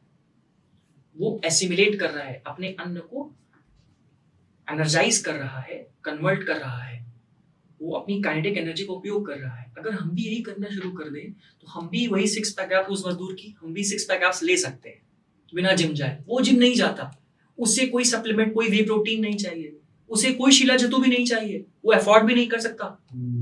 आयुर्वेदिक मेडिसिन बहुत महंगी भी होती है, वो अफोर्ड भी नहीं कर सकता। वो तो सिर्फ दाल चावल सब्जी रोटी से ही iron, protein, fat, carb absorb कर रहा है ना। वो तो नाप के नहीं खा रहा कितने स्कूप प्रोटीन खाएगा, इतने स्कूप फैट जा रहा है, इतने नाप के कार्ब जा रहा है। वो सिर्फ और सिर्फ उठ रहा है, दिनचर्या सही कर रहा है, काम पे जा रहा है, लौट के आ रहा है, सूर्य को फॉलो कर रहा है, सूरज को फॉलो कर रहा है। सूर्य को फॉलो करने पर आपको सूर्य का गुण मिलेगा, पाचक शक्ति तेज रहेगी। तो मतलब रात को खाना चाहिए या नहीं खाना चाहिए? कम से कम खाना चाहिए। सुबह का खाना राजा की तरह, दिन का खाना मंत्री की तरह, और रात का खाना चोर की तरह खाना चाहिए। इतना सब मिल गया। फल किस समय खाना चाहिए? फल को आप मिड में रख सकते हैं, सुबह भी रख सकते हैं, दोपहर में भी रख सकते हैं, लेकिन खाने के साथ नहीं रख सकते। और दूध? दूध हमेशा खाना खाने के बाद रखना चाहिए, क्योंकि वो खुद में एक आहार होता है। नहीं, रात या सुबह? रात, मैं रात को प्रेफर करता हूँ, और रीजन भी है उसका रात में देने का। बेसिकली दिन में बॉडी खपती है, रात में उसे उसका रिप्लेसमेंट हो रहा होता है, और दूध तर्पण करता है। आपकी धातु क्षय जो दिन में हो रही होती है काम करने पे, रात को उसकी भरपाई हो रही होती है, तो दूध उस भरपाई की मदद करता है। ओके, प्रतिशाय बहुत लोगों को प्रॉब्लम है। बिल्कुल है। और प्रतिशाय के बारे में अगर बात की जाए तो प्रतिशाय लक्षण भी है और बीमारी भी है। थोड़ा सा इसके बारे में बता दीजिए, क्योंकि शब्द शायद लोगों को समझ में ना आए। तो बेसिकली सर्दी, जुकाम, नजला, राइनाइटिस और रनिंग नोज एंड एवरीथिंग, बढ़ा हुआ कफ। प्रतिशाय एक लक्षण भी है और एक बीमारी भी है, यानी कि किसी अन्य बीमारी का वो लक्षण भी हो सकता है और इंडिपेंडेंट बीमारी भी हो सकती है। अच्छा। जैसे कि उदावर्त यानी पेट की समस्या, जब कोई मल का वेग रोकता है, जैसे ही कोई मल का वेग लंबे समय के लिए रोकता है तो उसको देखा जाता है, जो लोग पॉटी रोकते हैं या पेशाब बहुत रोकते हैं, मल का वेग रोकते हैं, तो देखा जाता है कि उनको प्रतिशाय लंबे समय से परेशान करता है।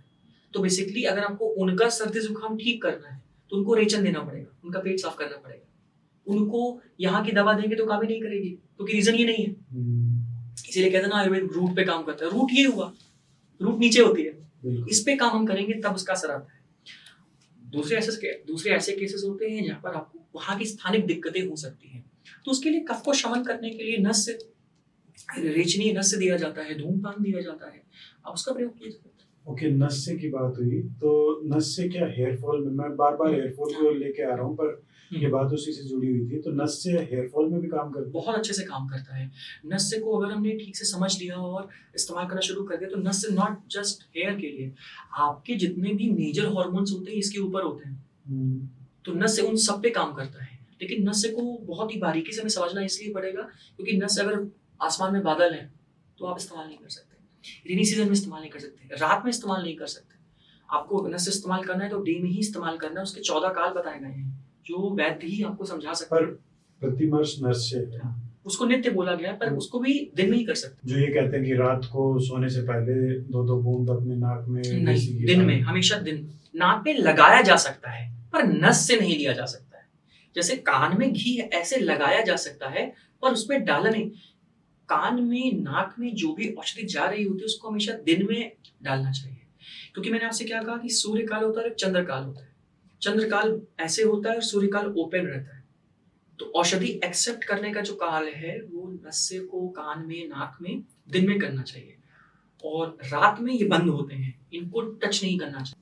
पीसीओडी और पीसीओएस हर किसी को, मैं तो आजकल मेरे पास जितनी भी फीमेल आ रही है मैं तो सबको ही कह देता हूँ कि ना भाई आप एक बार अपना अल्ट्रासाउंड करवा लीजिए, और मोर देन 50 या मैं ये कहूँ कि ना 70% फीमेल्स में आज के समय में पीसीओडी पीसीओएस परेशान कर रहा है। डेफिनेटली कर रहा है। मुझे तो जब मैंने इंस्टाग्राम चलाना सीरियसली शुरू किया था, जब लोगों को पता चला कि मैं वैद्य हूँ, तो सबसे ज़्यादा जो प्रॉब्लम मुझे लोगों को आई थी समझाने को, ये आई थी कि भाई पीसीओएस लड़कियों को होता है, लड़कों को नहीं होता। तो क्योंकि लोग इतना इसको सीरियस समझते थे, लड़के समझते थे कि उनको भी हो सकता है, फिर वो देखते थे ऐसा नहीं, ये लड़कियों को होता है, समस्या होती थी। जोक था पर ये रियलिटी भी बन चुकी है एक तरीके से। इसका प्रेवलेंस इतना हाई सिर्फ और सिर्फ इस वजह से है क्योंकि पीरियड्स के दौरान फीमेल्स को कैसे रहना चाहिए उसका एक नियम बनाया गया था। पीरियड्स के दौरान जब उनको आर्तव प्रवृत्ति हो रही है उस दौरान उन्हें कैसे खाना चाहिए, कैसे रहना चाहिए, उसके क्या नियम है। जैसे मंदिर के एक नियम होते हैं, आपके स्कूल के एक नियम होते हैं। ठंडी में आपको रजाई चाहिए होती है, गर्मी में आपको हाफ शर्ट चाहिए होती है। इसी तरीके से हर एक अवस्था के भी एक नियम बताए गए। तो जब आर्तव प्रवृत्ति हो रही होती है, जब आर्तव गिर रहा होता है, तो फीमेल्स को बताया गया कि आपको कड़े बिस्तर पर, रीढ़ की हड्डी सीधी होनी चाहिए आपकी कड़े बिस्तर पर। आपको उष्ण, हल्के, गर्म, कुनकुने, सूपी आहार, हल्के आहार खाने चाहिए। पर आज की फीमेल्स को पीरियड होता है तो पैम्परिंग में आपको चॉकलेट और पानी पूरी मिल रही होती है, अम्ल रस मिल रहा होता है, बाकी सभी चीजें आपको पैम्पर की जा रही हो, तो वो आपको नुकसान पहुंचा रहा होता है। शास्त्रों में लिखा है पीरियड्स इतना आसान होना चाहिए, इतना सुख होना चाहिए उसको करते वक्त कि आपको पता ना रहे कि पीरियड्स हुआ। ये कल्पना की गई है। पर 100 में से 90% फीमेल को पेनफुल पीरियड होता है। उनके लिए पीरियड हमेशा पेनफुल ही है, उनका यही सच है। उनको लगता है पीरियड पेनफुल ही होता है, तो उस दर्द को सह रही हैं, तो इसका मतलब है कि उनको और भी चीजें रिलैक्सेशन मिल जाए और भी चीजों में। पर ऐसा नहीं है। पीसीओडी को अगर हमें समझना है तो ये वो जो टिपिकल 5 डेज होते हैं फीमेल के लाइफ के, उसको हमें केटर करना समझना बहुत जरूरी है और इसकी जिम्मेदारी उनकी मम्मी की होती है। एक्चुअली है ना, यहाँ पे एक प्रॉब्लम और आती है कि बचपन से, मतलब जब भी उनके वो ट्रेनिंग नहीं दी जाती है। हाँ वो भी, और पीरियड्स जब से स्टार्ट होते हैं और वो एंड होते हैं तब तक उनको हर बार पीरियड्स के दौरान पेन होता है, और उनको आप वाली बात कि वो सच लगने लगता है कि ये तो नॉर्मल पेनफुल है। ही होता है। हाँ, तो और ये वो फिर अपनी नेक्स्ट जनरेशन को भी यही पास करती है। तो उनके लिए वही ज्ञान जो उनका सच होता है वो वही उसे पास ऑन कर रही होती है। तो बेसिकली हमारे पास तो अब तो बहुत केसेस हो चुके हैं कि जो डॉक्टर्स ने नकार दिया कि आपको पीसीओडी, आपको आईवीएफ की तरफ जाना है और कंसेप्शन में दिक्कत आएगी, आपकी ये वैल्यू बहुत हाई है, उनके 2-2 साल के बच्चे हैं, उनका हम स्वर्ण कर रहे होते हैं। तो बेसिकली पीसीओडी को अगर हमको तोड़ना है तो हमको उसके रीजन को तोड़ना पड़ेगा। अगर फीमेल वो सारी ऋतुचर्या को फॉलो कर रही है और फिर भी उसको ऐसी दिक्कतें आ रही हैं, दैट मीन्स उसके जो बचे हुए 25 दिन है उसमें प्रॉब्लम है।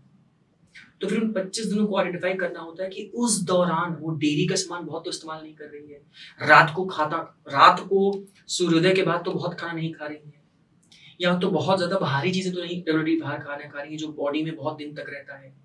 इस तरीके से पहले आइडेंटिफाई करने होते हैं रीजंस को। उसके बाद जब चिकित्सा की बारी आती है तो पीसीओडी पीसीओडी को संतर्पण बोला गया है। संतर्पणगत व्याधियां होती हैं, उसके विपरीत चिकित्सा करनी होती है और हमें ट्रेमेंडस रिजल्ट्स मिलते हैं। संतर्पण माने ज्यादा खाने की वजह से? संतर्पण मतलब कि इकट्ठा करना चीजों को, खूब खाना आसान भाषा में। और अपतर्पण मतलब है उसे हल्का करना, वहां से हटाना, रेचन करना। एक्सेस की वजह से जो बीमारियां होती हैं वो संतर्पण होती है, जैसे पीसीओएस, इवन श्वास बीमारियां, श्वासगत बीमारियां भी, और डायबिटीज भी इवन संतर्पणगत होती है।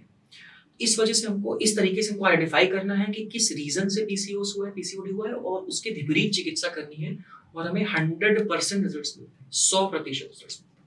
घर पर क्या किया जा सकता है पीसीओडी पीसीओएस में खास तौर पे? गर्म पानी सबसे आसान, सबसे इजीली अवेलेबल चिकित्सा है। हमें उष्ण उदक का सम्मान करना पड़ेगा गर्म पानी का। और अगर किसी को पीसीओडी है तो अनाज कौन सा अच्छा रहेगा? अनाज जितना हल्का खाए, और गेहूं भी वो खा सकती हैं। ऐसा नहीं कि वो गेहूं उनको मैं मना कर दूंगा, वो गेहूं खा सकती हैं, पर उसे दिन में खाना शुरू करें। रात के खाने को अवॉइड करके सूप का कन्वर्ट करना होता है। दिन का खाना उनके लिए कम बीमारी देगा। जो रात का खाना है, सूर्यास्त के बाद का जो खाना है, उसे हम कट डाउन कर देते हैं। जौ खा सकते हैं, बहुत ही अच्छा अनाज है। पर जौ को भी कैसे खाना है, मूंग को कैसे खाना है, ये सब कुछ ब्रेकफास्ट और लंच में इस्तेमाल किया जा सकता है। रात के खाने में पूरी तरीके से मैं सूप पे कन्वर्ट करता हूँ। जो भी उनकी फेवरेट अनाज बिल्कुल नहीं खाना होता है। जो सूप होते हैं, जो भी उनकी फेवरेट सब्जियां हैं, उसमें 6 गुना पानी मिलाइए, उससे कूचिए, टेस्टी से सूप बना लीजिए, उसमें घी डाल के, नमक डाल के, अजवाइन डाल के। उसको जितना पिएंगी तो बॉडी उतनी हल्की होगी। ऐसा पीसीओडी के पेशेंट में मैं ज्वर की चिकित्सा करता हूँ। ज्वर की चिकित्सा करने में मेरे को रिजल्ट आता है। ज्वर में भी अपतर्पण करना होता है, सूपी डाइट देनी पड़ती है हमको, उससे सुख पीरियड्स होते हैं उसमें। और मीठा खा सकता है व्यक्ति, बिल्कुल खा सकता है। मधुर रस तो हमारे यहाँ भर-भर के बताई तारीफ की गई है। नहीं, पीसीओडी के दौरान खाया जा सकता है, रात के खाने में नहीं खा सकते। जैसे कि जो उनको अगर हम दूध भी अलाउ कर रहे हैं तो दूध में चीनी नहीं मिला सकते हैं। अगर उन्हें हम कोई, जैसे शहद है, शहद से जुबान को मीठी लगती है, वैसे उसका गुड़ कसाय होता है, तो हम शहद भी अलाउ कर रहे होते हैं। हम बहुत भी चीजें, मीठी चीजें अलाउ, जैसे घी होता है, उसका शास्त्रों में वर्णन मधुर रस में आया है, दूध का वर्णन मधुर रस में आया है। इसको थोड़ी थोड़ी मात्रा में अलाउ कर सकते हैं, क्योंकि ये नित्य सेवनीय आहार में आता है। पूरी तरीके से बंद नहीं कर सकते, क्योंकि धातु जो आपकी बिल्डिंग ब्लॉक्स होती हैं, उनको बनाए रखने में ये सभी चीजें मदद करती हैं। जितनी मात्रा में वो पहले खा रही होती हैं, उसको बिल्कुल मिनिमल कर दिया जाता है। ठीक है। मीठे में गुड़ ज्यादा अच्छे हैं या मिश्री? ऑलवेज, ये आपने वाली बात बोल दी कि एक आंख पसंद है या दूसरी आंख पसंद है। मैं प्रेफर हमेशा मिश्री को करता हूँ। वो भी जो धागे वाली मिश्री होती है, मैं उसके हमेशा सपोर्ट में ही बात करता हूँ। वो ज़्यादा शुद्धता से बनती है, ज़्यादा अच्छे से बनती है एज कम्पेयर टू गुड़। इसका रीज़न ये है कि इंडस्ट्री ने गुड़ को पहचान लिया है, उपयोग करना शुरू कर दिया, उसमें सल्फर को वॉश करना शुरू कर दिया। तो जो केमिकल वॉश गुड़ के साथ होते हैं, वो आपको और ज़्यादा स्किन को और बीमार कर रहे होते हैं। ओके। एक बड़ी चीनी के बारे में जब से लोगों को पता लगा है कि चीनी बेकार है, चाय वो छोड़ नहीं रहे, तो चाय के अंदर गुड़ डाल के पीना ठीक है या नहीं? कुछ लोगों के लिए ठीक है, कुछ लोगों के लिए नहीं। जैसे कि प्रकृति वाइज, अगर कफज व्यक्ति इसका सेवन कर रहा है तो उसको अच्छा लगेगा और उसका जो बीमारी वो भी ठीक हो सकती है। पर अगर पित्तज व्यक्ति या वातज व्यक्ति है तो उसकी प्रॉब्लम बढ़ भी सकती है इस चीज को लेकर। अधिकतर लोग तो वातज और पित्तज ही अधिकतर लोग होते हैं। पर हमेशा अगर हम एक चिकित्सा की कुर्सी पे बैठे हैं तो हमें ये सामने वाले को बताना बेहद जरूरी है कि उसकी प्रकृति के अनुसार अगर उसका आहार विहार रहेगा तो ही उसको शतायु प्राप्त हो सकती है। और उसको भी जो अगर 100 ऑप्शंस अवेलेबल है तो उसको आइडेंटिफाई करना आना चाहिए अपनी प्रकृति के अनुसार। और प्रकृति एनालिसिस बच्चों का खेल नहीं है। प्रकृति एनालिसिस बड़े बड़े वैद्य गलती करते हैं। बिल्कुल। तो इस वजह से एक अच्छे वैद्य से संपर्क होना बहुत जरूरी है, जो आपको डीप डाउन पढ़े, त्वचा को पढ़े, केश को पढ़े, नेत्र को पढ़े, प्रश्नों से पढ़े, नाड़ी से पढ़े, दर्शन स्पर्श सबका प्रयोग करके पढ़े, तब जाके कुछ कंक्लूड करे। ओके, फीमेल फर्टिलिटी की हमने बात की, मेल फर्टिलिटी को भी थोड़ा याद कर। बिल्कुल, मेल्स को भी कैटर कर लिया जाए। तो खाने में ऐसी क्या चीज है जनरली आज के समय में ब्रह्मचर्य नाश एक बहुत बड़ा इन्वॉल्वमेंट है इनफर्टिलिटी के केसेस में। तो ब्रह्मचर्य नाश अगर मान लीजिए किसी को समझ में आ गया कि गलत चीज है, तो के चलते जो दुष्प्रभाव हुए हैं, अगर वो बिल्कुल इनिशियल स्टेज में है, मतलब बहुत अधिक नहीं है, तो घर पे क्या खाया जाए? सबसे सबसे इम्पोर्टेंट आहार जो एंटर करता है वो है दूध। ऐसे लोगों को जिनका ब्रह्मचर्य नाश हो गया है, उनको दूध से दोस्ती करनी ही पड़ेगी अगर वो फैमिली प्लानिंग में इन्वॉल्व है तो। और दूध कौन सा, वो बेस्ट से बेस्ट होना चाहिए। दूध में घी डाल के जब वो लेना शुरू करते हैं तो दूध की भी एफिकेसी को इंक्रीज करते हैं और अपनी खुद की जो शुक्र, इवन क्योंकि जो घी और दूध होता है वो शुक्र धातु तक भी जाता है। बिल्कुल। इस वजह से दूध और घी एक साथ सेवन जब फेड कर इंसान करता है, व्यक्ति करता है, पुरुष करता है, तो उसे और ताजगी और जोश महसूस होता है और इस वजह से उसको बहुत अच्छे रिजल्ट्स मिल सकते हैं उसकी फर्टिलिटी। तो मतलब जिनका डाइजेशन अच्छे से काम कर रहा है, वो अगर रात के समय आधा 1 कप दूध हल्का गुनगुना करके उसमें हल्का सा घी डाल के पीते हैं तो बहुत ही अच्छे से उनको रिजल्ट्स मिलेंगे। और खास तौर से ये जरूर देखें कि खाना खाने और दूध के बीच में गैप है। तुरंत खाना खाने के बाद दूध पिएंगे तो वो भी ब्लॉटिंग करेगा, क्योंकि दूध खुद एक आहार होता है बहुत बड़ा। लोग आपने सुना होगा दूध आहार में ही सन्यासी जी हैं, सिर्फ दूध ही पीते हैं। ये वही होता है क्योंकि दूध पूरा पोषण देता है बॉडी में। जो अन्न जो लोग त्याग देते हैं तो वो फलाहार लेते हैं या फिर दूध आहार लेते हैं, तो दूध आहार अपने आप में पूरा आहार होता है। तो अगर आप अन्न ले रहे हैं तो उसके कुछ देर बाद ही दूध लेना शुरू करें। ओके, ये अन्न की जो बात आई थी, कुछ देर बाद दूध, ठीक ऐसे ही शायद और भी चीजों के बारे में बताया गया है। खास तौर पे आज के समय में जो बहुत ज्यादा ट्रेंड में है, उनमें एक सत्तू भी है। तो वो सत्तू को हमेशा दिन में, सत्तू को उद्बंध बोलते हैं और हमेशा उसको डे टाइम में प्रयोग करना चाहिए। इस मौसम में नहीं करना चाहिए, जहाँ पे बरसात हो रही है उसमें मौसम में नहीं करना चाहिए, क्योंकि वो गुरु होता है, भारी होता है। सत्तू को अगर आप देखो तो सत्तू की जो लास्ट इमेज आपके दिमाग में आए कि वो ये होगा कि किसान खेत में सत्तू रोटी खा रहा है तो तपती धूप में। बेसिकली ये जो गर्मी का महीना बीता है ना, गर्मी के महीने में सत्तू का सेवन करना चाहिए। ये सबसे पावरफुल एनर्जी ड्रिंक के रूप में इस्तेमाल होती है। अभी आपकी एनर्जी जैसे ही 21 जून के बाद से जैसे ही दक्षिणायन लग गया है, आपकी एनर्जी बनना शुरू हो गई है। अब आपको सत्तू नहीं चाहिए, अब ऐसे अन्न चाहिए जो उस अग्नि को प्रबल करते चले जाए, बढ़ाते चले जाए। तो अगर टेक्निकली पूछिए तो मिलेट्स का सीजन आना शुरू होने वाला है। ये है वो सीजन जहां पर आपको भारी अन्न सुबह आप पचाना शुरू कर सकते हो। आपकी अग्नि और अच्छी होगी, अच्छी एक्सरसाइज कर सकते हो, व्यायाम कर सकते हो, टहलने शुरू कर सकते हो। जो लोग अभी तक अवॉइड कर रहे थे कि उन्हें जिम ज्वाइन करना है, तो राइट टाइम है, अगस्त सितंबर के बाद से शुरू कीजिए, क्योंकि आपकी बॉडी में एनर्जी अनलीश हो रही है, उसका सही ट्रैक्शन में जाइए उस चीज को लेकर। व्यायाम की आपने बात की तो मुझे कमेंट याद आया अपने जो भी इंस्टाग्राम वगैरह पे आते रहते हैं, तो बहुत सारे लोग ये कंप्लेन करते हैं कि ना सर मेहनत नहीं हो पाती, थोड़ी सी मेहनत करते ही थकान हो जाती है। बिल्कुल, वो थकान आ कहाँ से रही है? जब दोष और धातु यानी किराएदार और मकान मालिक दोनों आपस में लड़ रहे होते तो आपको ताकत नहीं आ रही होती। वो ताकत को जनरेट करता कौन है? हर एक अप्लायंस, इलेक्ट्रिक अप्लायंस अपनी बैटरी पे चलता है ना। तो आपकी बैटरी क्या है? आप भी तो इलेक्ट्रिकल अप्लायंस ही एक तरीके से सारे सिस्टम्स को एक साथ लेके चल रहे हैं। तो वो जो बैटरी से आपका कनेक्शन है वो टूटा हुआ है और वो बैटरी आपकी जठराग्नि है। ऐसे लोग जो व्यायाम करने जा रहे होते हैं और ताकत महसूस नहीं कर रहे होते हैं, ऐसा अक्सर देखा जाता है कि वो सब कुछ वो खा रहे होते हैं जो नुकसान करने वाला होता है।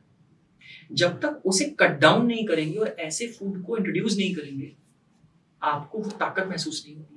ऐसे लोग जो मेरे पास आते हैं तो उनको हम काली द्राक्ष के बारे में बताते हैं।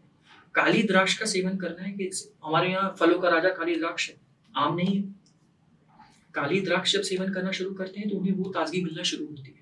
तो खास तौर से जो जिम लवर्स होते हैं उनको मैं काली द्राक्ष पे रखता हूँ, अंजीर और काली द्राक्ष पे रखता हूँ। मुनक्का की आपने बात की, तो ड्राई फ्रूट्स जो अलग अलग तरह के ड्राई फ्रूट्स हैं वो कितने यूजफुल हैं? ड्राई फ्रूट्स फायदेमंद तो देखिए होते हैं, जैसे अखरोट खाने से बुद्धि बढ़ती है, ये सिर्फ मजाक नहीं है, सच बात है। लोग परलोक सिद्धांत से बिल्कुल सेट बैठता है। लेकिन सभी लोगों को ड्राई फ्रूट्स नहीं सूट करते हैं। किनको नहीं खाना चाहिए? जिनको अजीर्ण हो, जिनको अग्नि मांद की समस्या हो, ड्राई फ्रूट्स उनको और बीमार बनाएंगे। जैसे आईबीएस के पेशेंट्स हैं, आईबीएस के पेशेंट में सबसे पहले मैं यही बंद कर रहा होता हूँ कि वो ये बादाम खाना मत करें। अखरोट को एक रीजन से अलाउ करता हूँ, उसका रीजन बिल्कुल अलग है, पर बाकी जितने भी आप चिलगोजे कि बीज और डिफरेंट डिफरेंट चीज़ें सुनते हो, ऐसे ऐसे नाम भी जो मैंने पहली बार सुना हो, वो सब वो खा रहे होते हैं, वो सब शट डाउन करता हूँ। ड्राई फ्रूट्स को समझना है तो इसकी एटियोलॉजी देखिए, ड्राई फ्रूट्स बनाए किस लिए गए थे? ड्राई फ्रूट्स हमने नहीं बनाए थे। ड्राई फ्रूट्स शिप्स में जो लोग ट्रैवल करते थे, जो ताज़े फ्रूट्स होते थे, सेब है, संतरा है, वो लेके कैरी नहीं कर सकते थे, सड़ जाएगा, उनको 2-2 महीने शिप पे रहना है, तो क्या संतरे और केले ले जाएंगे जो 2 दिन में खराब हो जाएंगे? तो ड्राई फ्रूट्स ले जाना शुरू किए जो लंबे समय के लिए स्टोर कर सकें, और वो गर्म देश से आते थे जहाँ पर गर्म तासीर की चीज़ें होती थी, प्रायः होती थी, तो उसे खाते थे, अपनी अपनी भूख को कंट्रोल करते थे उसको खा खा कर। पर जब वो अपने शिप्स के साथ यहाँ पर आए, यहाँ के लोगों को पता चला, एक्सचेंज हुआ, ट्रेड शुरू हुआ, आप हमारा ये लो, मैं आपका ये देता हूँ। ये जो ट्रेड के साथ एक्सचेंज हुआ, कल्चर एक्सचेंज हुआ, ये जो ग्लोबलाइजेशन ने हर चीज़ को इंटरफेयर कर दिया कि ये चीज़ यहाँ जाएगी, ये चीज़ यहाँ जाएगी, इनका मैं सामान ये इस्तेमाल करूँ, आप मेरा सामान इस्तेमाल कीजिए। इसके साथ बीमारियाँ भी एक्सचेंज हुई और आदतें भी एक्सचेंज हुई। तो ड्राई फ्रूट्स वहाँ से एंटर करते हैं, हमें ताज़े फल ही खाने चाहिए, ये मेरी गुजारिश है। ओके, ड्राई फ्रूट्स की जो बात हो रही है, ड्राई फ्रूट्स भिगो के खाने चाहिए या फिर रोस्ट किए? कुछ चीज़ें कुछ रोस्ट करना चाहिए और कुछ भिगो कर खाना चाहिए। मॉडर्न साइंस आइडेंटिफाई किया कि बादाम को भिगो कर खाना चाहिए, तभी उसका गुण बाहर आता है, उसमें एक ऐसा केमिकल होता है जो होता है। उनकी कुछ बात मुझे समझ में आती है, पर कुछ चीज़ें बिल्कुल समझ में नहीं आती। जिस व्यक्ति को ड्राई फ्रूट्स नहीं मिल रहा होता है, उसकी बॉडी में भी वो टॉक्सिन पाया जाता है जो बादाम के छिलके में होता है। तो वो कैसे उसकी बॉडी में आया, जो बादाम से था? बेसिकली ये भिगो कर खाना और नॉन तल के खाना, ये डिफरेंट, बिल्कुल अलग अलग कल्पनाएं होती हैं। अगर आपकी अग्नि सुपाच्य है, यानी कि बहुत अच्छी स्थिति में है, पत्थर हजम हो जैसे कहते हैं, तो वो ड्राई फ्रूट्स को उठाए और ऐसे करके खा ले, उसको उसका रिजल्ट भी मिल जाएगा। उसको कमजोर करके खाने में, और आपकी अग्नि भी अगर आपकी कमजोर है तो उसको भिगो कर भी खाएंगे, तब उसका रिजल्ट आपको आएगा। बिल्कुल अलग अलग केस स्टडी के रूप में समझा जा सकता है। ओके, कमेंट्स की बात हो रही थी, तो एक और कमेंट्स खासतौर पे फीमेल्स की तरफ से आता है, इर्रेगुलर पीरियड। हालांकि हमने पीसीओडी पीसीओएस के बारे में बात की, पर इर्रेगुलर पीरियड्स या फिर बहुत कम पीरियड्स आते हो या खुलकर नहीं आते हो, या जैसे आपने पेन के बारे में बात की, तो क्या घर पे कुछ किया जा सकता है? यस, आपको दोस्ती करनी पड़ेगी लहसुन से। अच्छा, लहसुन अनार्थव की स्कैंटी पीरियड्स की one of the major drugs है। कैसे? और लहसुन का प्रयोग जो लोग करते हैं, हम लोग तो लहसुन की वटी अलग अलग रोगों में दे रहे होते हैं। लहसुन का अगर स्पाइसेस के रूप को छोड़कर औषधि गुण पे जाएं, तो कहने को वो तामसिक है कि शाक नहीं खाना चाहिए, इससे तामसिक गुण बढ़ता है, और एक वैद्य से पूछिए इसकी महिमा क्या होती है। प्याज और लहसुन को कितना इस्तेमाल किया जा सकता है स्किन की बीमारियों में और बाकी बीमारियों में। अधोगामी होता है लहसुन, और लहसुन नाभि के नीचे जितने ऑर्गन्स होते हैं उन पे काम करना शुरू करता है। तो अगर लहसुन को भिगो कर चबा चबा के भी खाया जाए तो भी रिजल्ट आता है। दूध से बिल्कुल दूर रखना चाहिए, लेकिन इसको दूध से एकदम दूर रखना चाहिए। और लहसुन को कूच कर आप उसमें अन्य और भी चीज़ें मिला सकते हो, अजवाइन मिला सकते हो, रोस्टेड जीरा मिला सकते हो, और उसको खाना चाहिए थोड़ी थोड़ी मात्रा। ओके, यहाँ पे आपने कहा कि दूध से अलग रखना चाहिए। साउथ इंडिया में खासतौर पे लहसुन की खीर बनाई जाती है और प्रेगनेंसी के बाद यूज करवाई जाती है। बिल्कुल, मैं आपको समझाता हूँ ऐसा क्यों किया जाता है।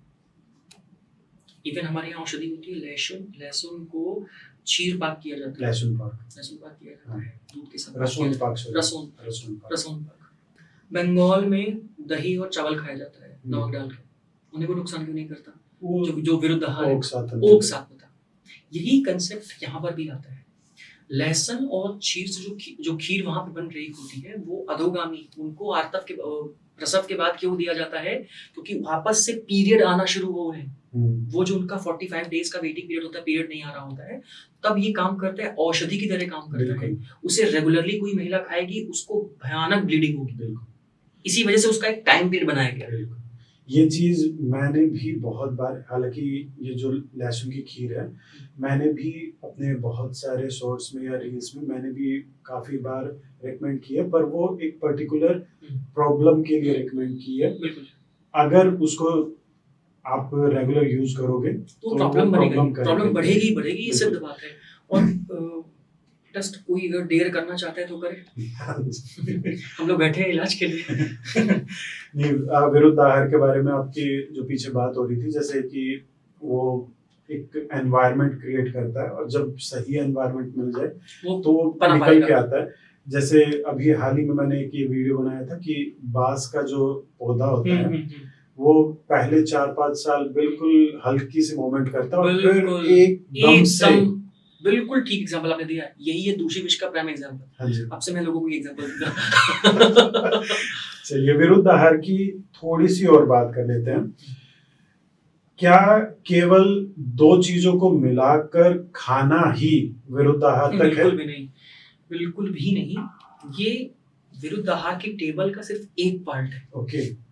इसके पीछे पूरी टीम तैयार है। खाना कैसे बन रहा है, किस अग्नि में बन रहा है, ये भी विरुद्ध हो सकता है। मतलब किस लकड़ी की किस लकड़ी का प्रयोग कर रहे हैं, एरंड की लकड़ी, कैस्टर की लकड़ी से अगर खाना बन रहा है, चूल्हे में आग जल रही है, तो वो जो धुआं है, वो जो अग्नि है, वो भी जो खाना बन रहा है, वो भी विरुद्ध आहार हुआ। वो भी आपको बाद में नुकसान करेगा। मुझे अब याद नहीं आ रहा अरंड की लकड़ी किस चीज का मांस था, किसका था मांस वो? मोर का किस विरुद्ध आहार में है मोर का मांस था कि वो शब्द बिल्कुल प्राणहर होती है। हाँ बिल्कुल बिल्कुल बिल्कुल होती है। मुझे शायद इस वक्त मोर का मांस याद आ रहा है, इस तरीके से उसका पत्ता है। हाँ, किसी वो पक्षी का ही मांस है, वो अरंड के लकड़ी के अंदर है। तो वो उस तरीके से 18 प्रकार के भेद होते हैं, उनमें से ये एक है। लेकिन जो मोस्ट पॉपुलर गलती होगी, आप कोई चूल्हे में देखिए नहीं बनाता खाना, ईंधन सब गैस चूल्हे का इस्तेमाल करते हैं, तो उस तरीके से वो टेक्नोलॉजी ने रिप्लेस कर दिया है।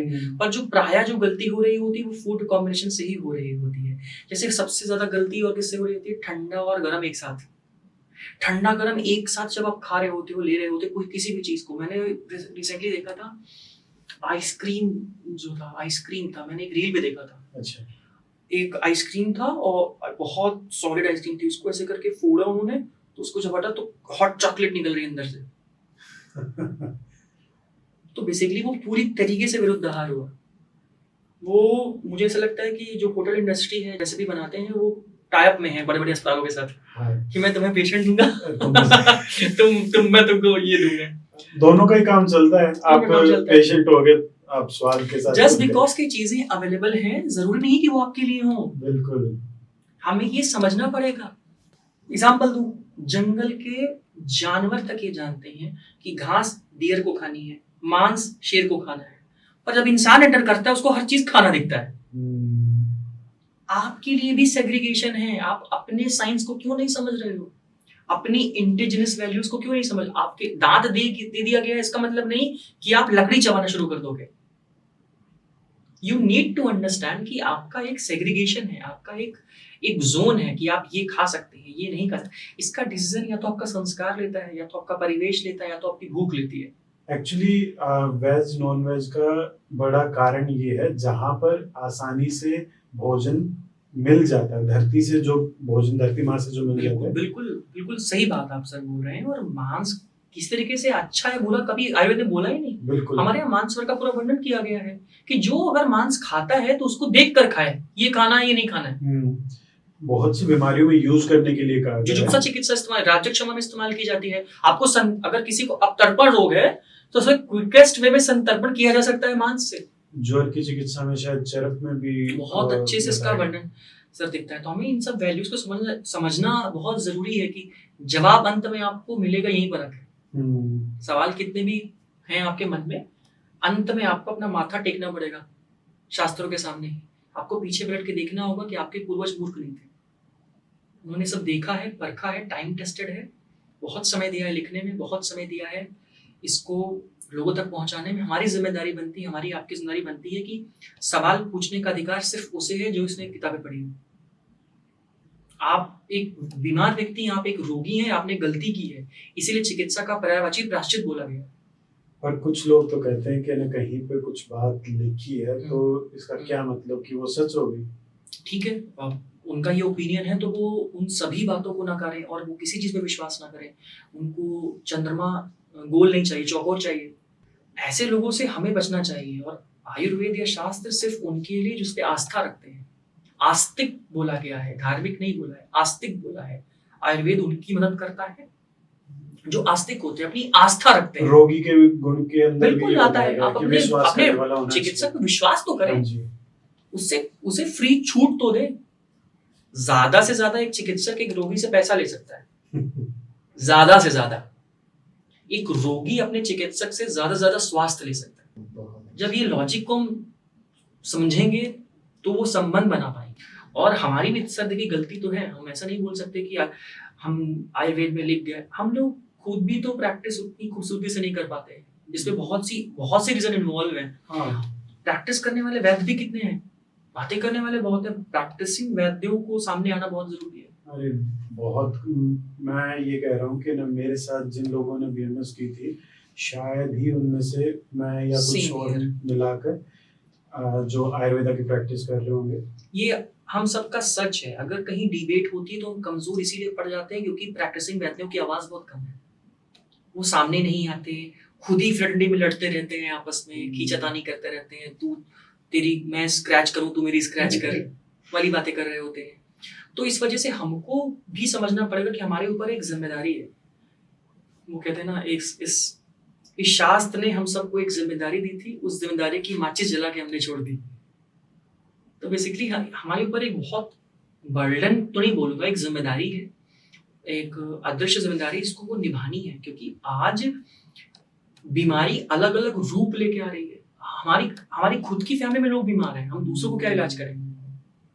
तो हमें सबसे पहले अपने ऊपर शुरुआत करनी है, अपने घर पे शुरुआत करनी है, फिर दूसरों की बातें करनी है। ओके, ये आपने बात की कि बीमारी अलग अलग रूप लेके आ रही है। जैसे अभी 5 साल पहले जो कुछ हुआ था पैंडेमिक, तो बहुत सारे लोग आज भी उनके सिम्टम्स से बिल्कुल जूझ रहे हैं। खासतौर पे चेस्ट से रिलेटेड इशू, लंग से रिलेटेड इशू, या फिर बहुत सारे लोग आज भी ये कंप्लेन करते हैं कि ना सर थकावट बहुत बनी है। बिल्कुल, जब से वैक्सीनेशन लगा है या फिर जब से कोविड आके गुजरा है, तब से प्रॉब्लम मेरी बढ़ गई है। हमें पेशेंट मिलते हैं जिस जॉइंट में पेन होना शुरू हो गया है, कमर बहुत तेज दर्द करती है।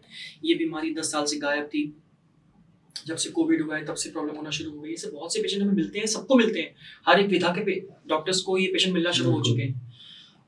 यहाँ पर हमें शास्त्रों में वापस जाना है और वहां पे ये देखना है कि ऐसी कौन सी चीजें हैं जो बार बार घूम घूम के आ रही हैं। तो ऐसी अवस्था में एंटर होता है पंचगव्य। हम पंचगव्य का बहुत ज्यादा प्रयोग कर रहे हैं। पंचगव्य अलग अलग विधा से बनाया जाता है, गौवंश से बनाया जाता है, दूध दही गोत्र का प्रयोग करते हैं। वो इसमें बहुत ही अच्छा रिजल्ट दे रहे हैं हमें ऊपर की व्याधियों में, जो नाभि के ऊपर व्याधियां होती हैं और जो सांस लेने में तकलीफ है या फिर चेस्ट में कोई ओपेसिटी आ रही है, तो उसमें भी हमें कोई भी यूज कर सकता है? नहीं, कोई भी यूज नहीं कर सकता है। इसे चिकित्सीय सलाह से लेना बेहद जरूरी होता है इसमें, और उसकी कंडीशन भी देखनी पड़ती है। क्योंकि पंचगव्य हमारा बेस होता है, बेस घृत होता है, उस पे हम औषधि को सिद्ध कर रहे होते हैं। अच्छा, मर्दन जितनी बार मर्दन करते हैं उसका उतना एफिकेसी इंक्रीज कर जाती है, वो हम प्रयोग कर रहे हैं। ओके, एक क्वेश्चन मुझे काफी इंटरेस्ट है, खासतौर पे बच्चों से जुड़ा हुआ है। स्वर्ण प्राशन आपने बीच में बात भी की थी, तो क्या आज के समय में जरूरी है, जब वैक्सीनेशन वगैरह सब चीजें हो रही हैं? देखिए, मैं इसे पैसिव वैक्सीनेशन ही बोलना पसंद करूंगा। पैसिव वैक्सीनेशन क्विकली आपको बता देता है कि इम्यूनिटी प्रदान करता है, पर स्वर्ण प्राशन आपको पैसिवली बताता है। अगर राइट टाइम पे स्वर्ण प्राशन देना शुरू कर दिया जाए। राइट टाइम क्या होता है? जैसे बच्चा गर्भ में आया, कंसेप्शन जैसे प्लान हुआ, तब से अगर माता स्वर्ण प्राशन लेना शुरू करती है, तो उसकी जो बच्चा जब डिलीवरी उसकी होती है, उसके जो मैक्सिमम माइलस्टोन होते हैं वो बच्चा अचीव कर लेता है। और सही तरीके से अगर सारी परिचर्या को फॉलो किया जाए तो ऐसी